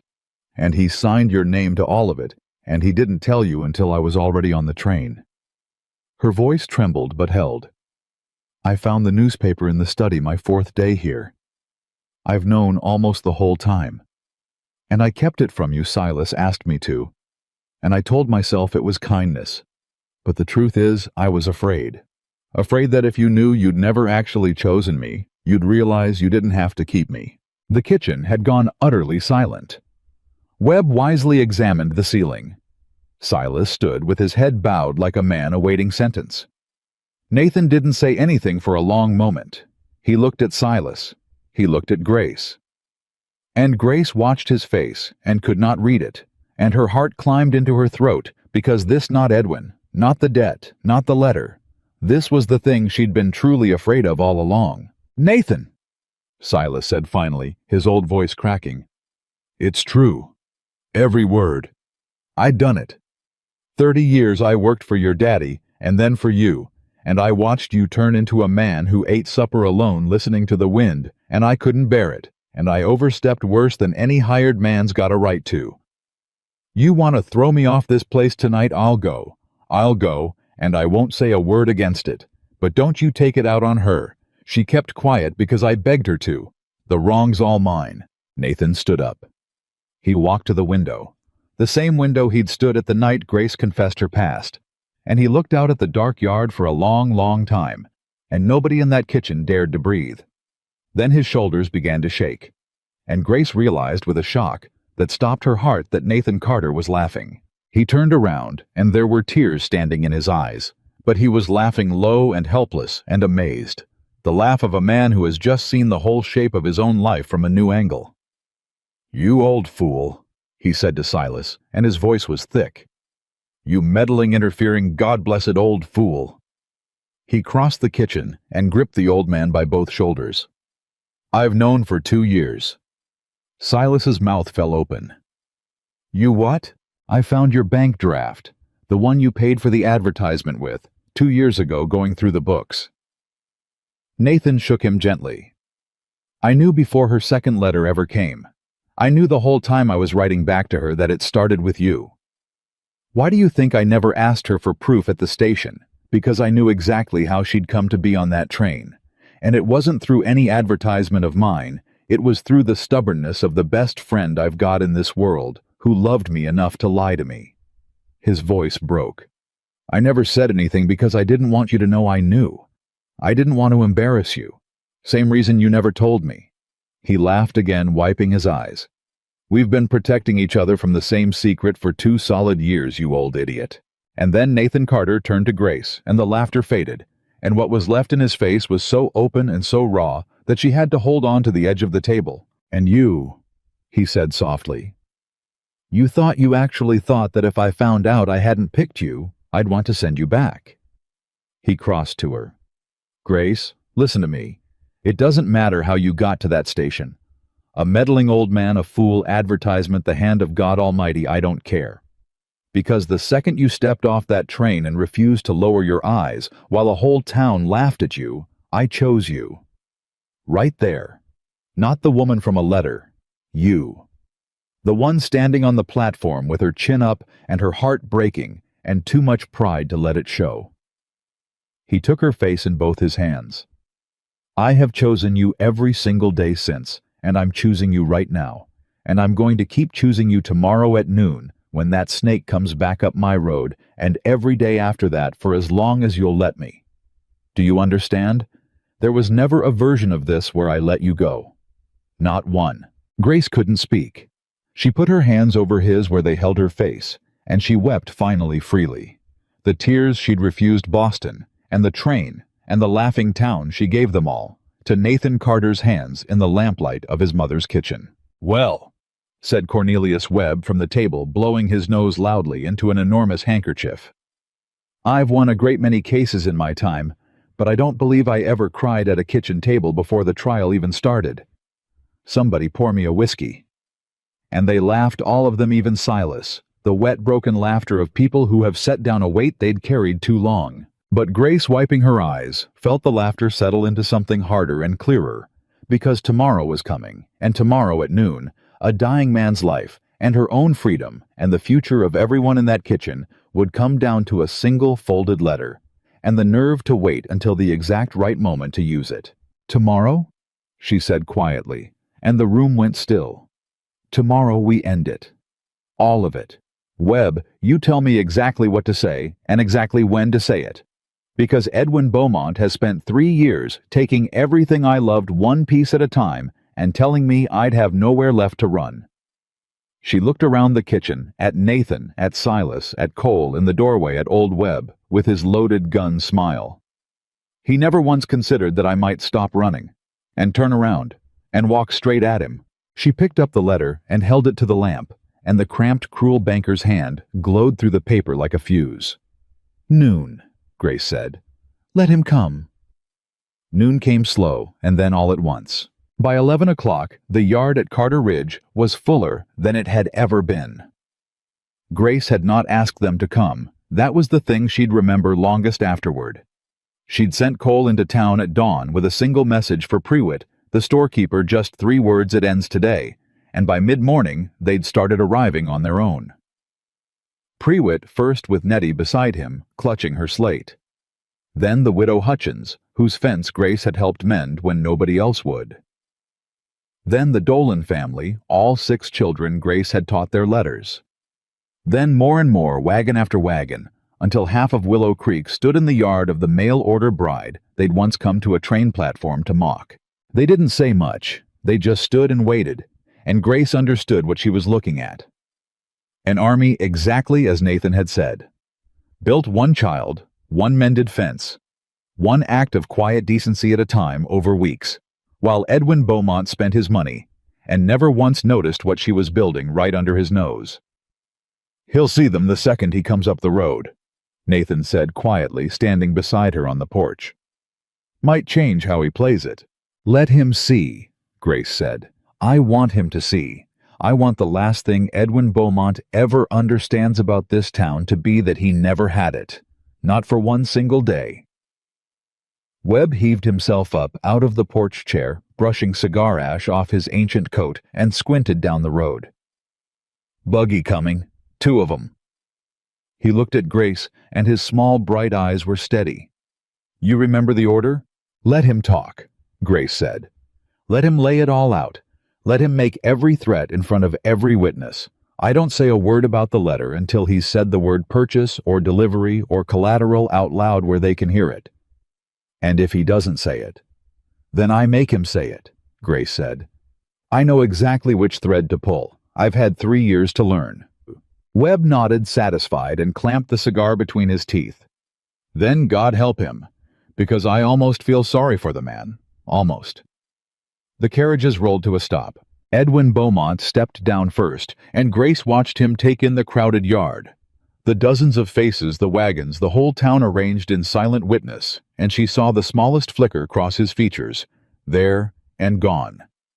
He hadn't expected an audience, but Edwin was Edwin, and he recovered in an instant, and he turned it the way he turned everything into an advantage. "How fitting," he called out, pitching his voice to carry to the whole yard. The whole town gathered. "Good. Then you can all be witness to a young woman finally doing her duty by her dying father." He reached up and helped the old man down from the second buggy, gentle as a nurse playing the good and patient suitor for all he was worth. "Grace, noon as promised. I trust you've used your night wisely. Have you an answer for me?" Grace's father shuffled forward on his cane, gray and shaking, and his eyes found her on the porch, wet and pleading. "Grace, baby, please." Grace came down the porch steps. She walked out into the yard, into the space between the porch and the carriages, and she felt the whole town watching, and she did not lower her eyes. "I have an answer, Edwin," she said. "But first I want to be sure everyone here understands the question, because you've been very careful these last weeks to whisper it in the dark. I'd like you to say it in the daylight." She turned slightly so her voice carried. "Tell them. Tell all of them. What is it exactly you're offering me?" Edwin smiled. He thought she was surrendering, building a scene, making a show of reluctance, before she gave in the way a proud woman does. It was exactly what he'd have expected of her, and it made him careless. "Gladly," he said, and raised his voice to the crowd. "It's very simple, and there's no shame in it, whatever this woman would have you believe. Her father owes my bank a lawful debt. $11,000 signed and witnessed. It's called, and he cannot pay, and by law he faces prison for it. I have offered generously. I think most fair-minded people would agree to forgive that entire debt, every cent, to let a dying man end his days in comfort instead of a cell." He spread his hands. "And I ask in return only what was promised to me years ago by that same father, his daughter's hand in marriage. That is all. Her freedom, she calls it. I call it honoring a family's word. The debt in exchange for the daughter." The debt in exchange for the daughter. Grace repeated slowly, letting it hang in the air. "So I'm the payment. That's what you're saying. You'll erase $11,000, and in exchange you receive me." "You make it sound ugly," Edwin said. "It's a marriage, Grace. Women marry for security every day of the week. But this isn't security, Edwin. Security is a choice. You keep using a different word." She took a step closer, and now there was something in her voice that made his smile falter some new steel. "You said it in my father's study 4 years ago, and you didn't know I was on the stairs. You've said it in a dozen letters. Say it now. Here, in front of these people. What am I to you, Edwin? Not a bride, not a wife. Say the true word. I don't know what you... Say it." Grace's voice cracked across the yard. "You've never once been able to help yourself, so say it now. What is a woman pledged against a debt? What is a person handed over to erase what's owed? You have a word for it. You've always had a word for it. Say it in the daylight in front of God, and this whole town, Edwin, or admit you're ashamed of it." And Edwin Beaumont, proud cold, so certain he'd already won, so used to being the cleverest man in any room, made the mistake Grace had staked everything on. He got angry, and anger in Edwin always reached for the same word, the honest word, the word that lived at the bottom of him. "Fine," he snapped, his composure cracking at last. "You want the plain truth?" "Yes. Your father pledged you as collateral. You are the collateral against his debt, and I intend to collect what I am owed, willing or otherwise. That is the arrangement that has always been the arrangement, and no amount of your theatrics changes the fact that you are in every sense that matters. A purchase I have every legal right to." "Thank you," Grace said. Something in the two clean words stopped him cold. Behind her on the porch, Cornelius Webb rose from his chair. "Mr. Beaumont," Webb said, and his voice rolled out across the silent yard like distant thunder. "Cornelius Webb, attorney at law, Cheyenne. I want to be certain the record is clear, and there are, I'd say 40-50 witnesses here to help me keep it. Did you just state before all these people that this woman is collateral against a debt that you intend to take her willing or otherwise, that she is, in your own word, a purchase?" Edwin's eyes darted to the old lawyer, and for the first time a thread of uncertainty entered them. It's a manner of speaking, an arrangement between, yes or no, Mr. Beaumont. You're a precise man. Did you say it?" "Yes. But the legal substance is a marriage contract, and any court in..." "Now that," Webb said, coming down the porch steps with surprising speed for a man his size, "is where you and I are going to disagree, and I'm afraid I've got the better part of 40 years' practice on my side of it." He reached the bottom of the steps. "Grace, show him." And Grace Holloway reached into the pocket of her plain dress and drew out the letter and held it up so the whole town could see it, and then she walked it across the yard and placed it in Edwin Beaumont's own hands. "You wrote this," she said quietly, 4 years ago, to my father. I took it off his desk the night I ran, and I've carried it in a suitcase across a whole continent, and I never once knew what it truly was until last night. Read it, Edwin, out loud if you have the nerve. Read them the part about what I am." Edwin looked down at the paper in his hands. Grace watched the color drain out of his face. She watched him recognize his own writing, his own precise banker's hand, his own initials at the bottom. She watched him reach the words, "The girl is the collateral, not the interest. She is a purchase, and I mean to take delivery, willing or otherwise." And she watched the exact moment Edwin Beaumont understood that the ground he'd been standing on for 3 years was gone. "Where?" he whispered. "Where did you?" "You wrote it," Grace said. "You, not me, not my father. You put it in ink in your own hand because you were so certain of your power that it never once occurred to you a piece of paper could ever be used against a man like you." She turned to Webb. "Tell him. Tell him what he wrote." Webb plucked the letter from Edwin's nerveless fingers and held it up to the crowd. Though he did not read the private words aloud, he was too good a lawyer to embarrass a woman with them, and too shrewd not to know the summary hit harder. "What this man wrote," Webb announced, "is a bill of sale for a human being. He pledged this woman as property against a loan to be delivered, his words willing or otherwise. Now." He turned to Edwin, and the hungry smile was back under the yellow whiskers. "Mr. Beaumont, you're a banker, so let me speak to you in the only language you've ever respected. This letter makes your entire arrangement a criminal contract. And a debt built on a criminal contract is not a debt at all. It is void, unenforceable, dead the day it was signed. Which means the $11,000 you've been holding over this dying man's head," Webb snapped his fingers, "does not exist. There is nothing to forgive, because there is nothing to collect, because a court will not enforce the sale of a woman in the United States of America, and there was a war fought to make sure of it." A murmur ran through the crowd, rising, gathering. "That's not all." Webb went on, relentless, now moving in for the kill. "This letter in front of a federal judge does not merely erase the debt. It makes you a defendant, Mr. Beaumont. Attempting to hold a person as chattel is a federal crime, and I have here," he pulled Cole's signed confession from his coat, "a sworn statement that you further attempted to suborn perjury, paying this man $50 to give false witness against Nathan Carter.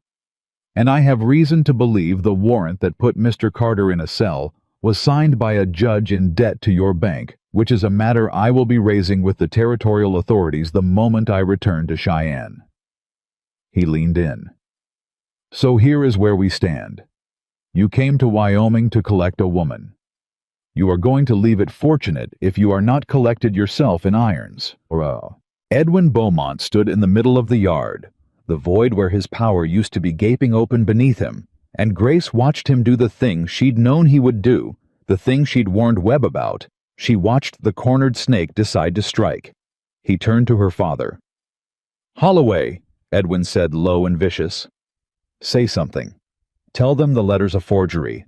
Tell them your daughter's a liar and a thief who stole it. Tell them—" And Grace's father, the ruined man, the man who had sold her, straightened up on his cane. "No," her father said. The single word landed like a stone in still water. "No, Edwin, I won't." The old man's voice shook, but it held, and something in it Grace had not heard since before her mother's illness, something like the father she'd lost. "I've done a terrible thing to my girl, the most terrible thing a father can do. I traded her like a sack of grain to save my own skin, and I've hated myself every hour of every day since. And I came out here on your promise, God help me, ready to do it one more time, ready to beg her to sell herself so I wouldn't have to die in a cell." Tears ran freely down the deep lines of his face. "But I watched her just now. I watched my daughter stand up in front of a whole town that hated her and refused to lower her eyes. And I thought, that's her mother in her. That's my Ellen come back in our girl. And Ellen would sooner see me rot in the deepest cell in Boston than watch me trade our daughter one more time." He turned to Grace, and he was weeping openly. "I won't do it again, baby. I won't. Whatever happens to me, I won't. You're free. You've always been free.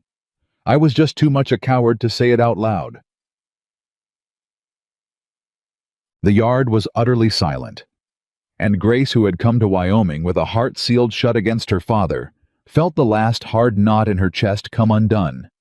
Not forgiveness, not yet, that would take longer, but something. A door cracked open.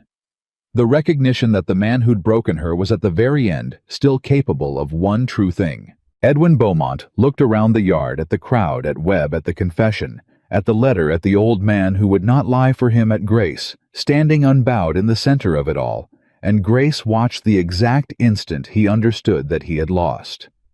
Not a battle, everything. The debt, the leverage, the marriage, his good name, possibly his freedom. All of it gone in the space of a single letter he'd written himself. "This isn't over," he said, but the words came out thin, and everyone heard it. "I have lawyers. I have—" "You have," Webb said pleasantly, "until sundown to be out of this territory before I wire the federal marshal in Cheyenne. After that, Mr. Beaumont, your lawyers can visit you at their leisure. In prison." He tucked the letter and the confession carefully back into his coat. "I'd start driving if I were you. It's a long way to a state line." For one more moment, Edwin Beaumont stood there, the ruin of him. This man who had crossed a continent so certain he could not be beaten. He looked at Grace, and whatever he saw in her face, no triumph in it, only a terrible final calm, seemed to break something in him at last. Then he turned, climbed into his carriage without another word, and drove away down the rutted road, and the whole town watched him go, and this time nobody pretended not to stare. They watched him grow small and smaller, and disappear over the rise, and then a sound went up from the yard that Grace would carry with her the rest of her days. Not a cheer exactly, something deeper.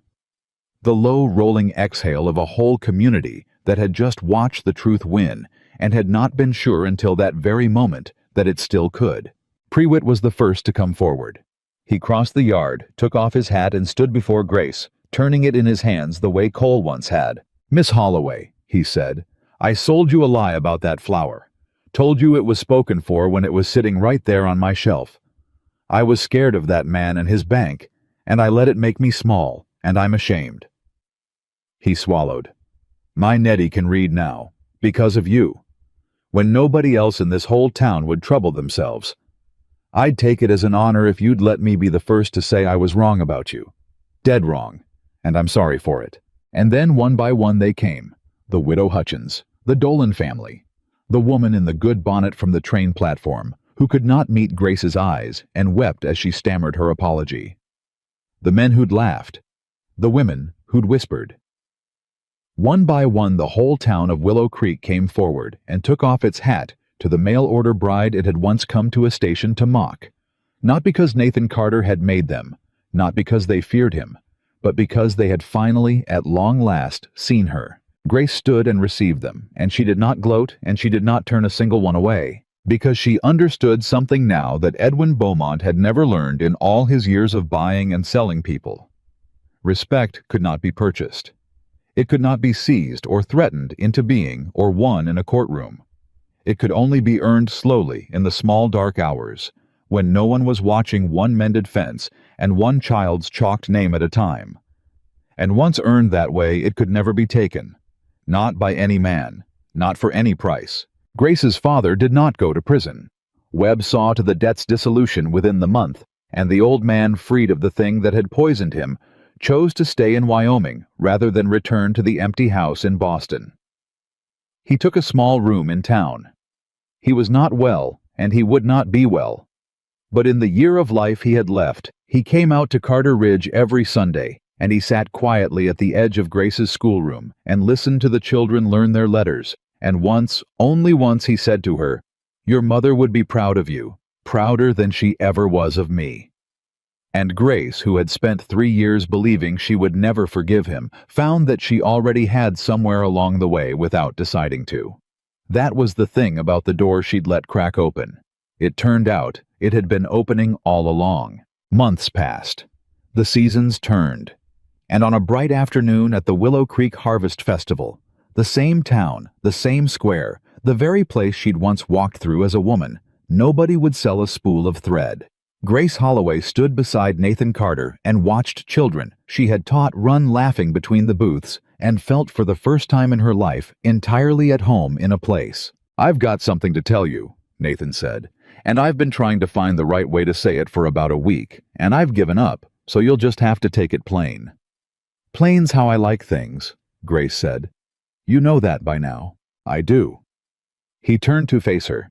That day at the station, when I took your suitcase and told the whole town I'd seen enough, and there was no need for proof." His voice had gone rough. "I let everyone believe I said it because I'm a decent man, because I wouldn't shame a woman in front of a crowd, and that was part of it, sure. But it wasn't the true part, and I think you deserve the true part." He took a breath. "I didn't choose you because you answered an advertisement, Grace. There never was any advertisement, not one I placed. And I didn't choose you because Silas meddled, or because you'd come a long way, or because it would have been cruel to send you back." He reached out and took both her hands. "I chose you in the exact second I saw you refuse to lower your eyes while an entire town laughed at you. That's the whole truth of it. I looked at a woman I'd never met, standing alone with one suitcase, with every reason in the world to look at her own feet, and you looked them dead in the face instead. And I thought, there. That one. That's the one I've been waiting for and didn't know it. Before I knew your name. Before I knew your story. Before I knew one single thing about you except how you stood." His eyes were wet. "I didn't fall in love with a bride, Grace. I fell in love with the way you refused to be ashamed. Everything after was just me finding out I'd been right." Grace looked up at him and the tears came. But they were not the tears she'd refused for 3 years.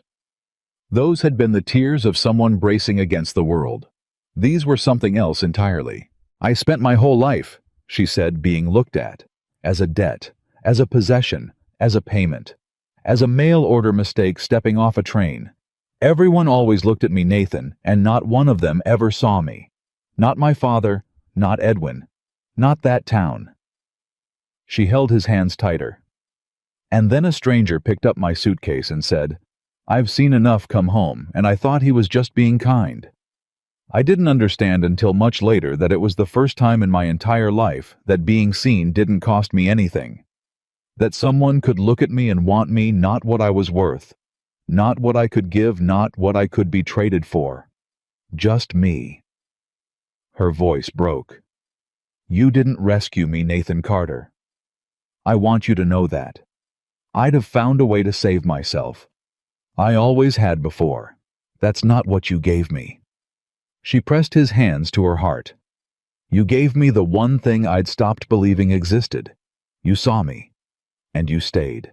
And Nathan Carter pulled her into his arms in the middle of the Willow Creek Harvest Festival, in front of the whole town that had once mocked her.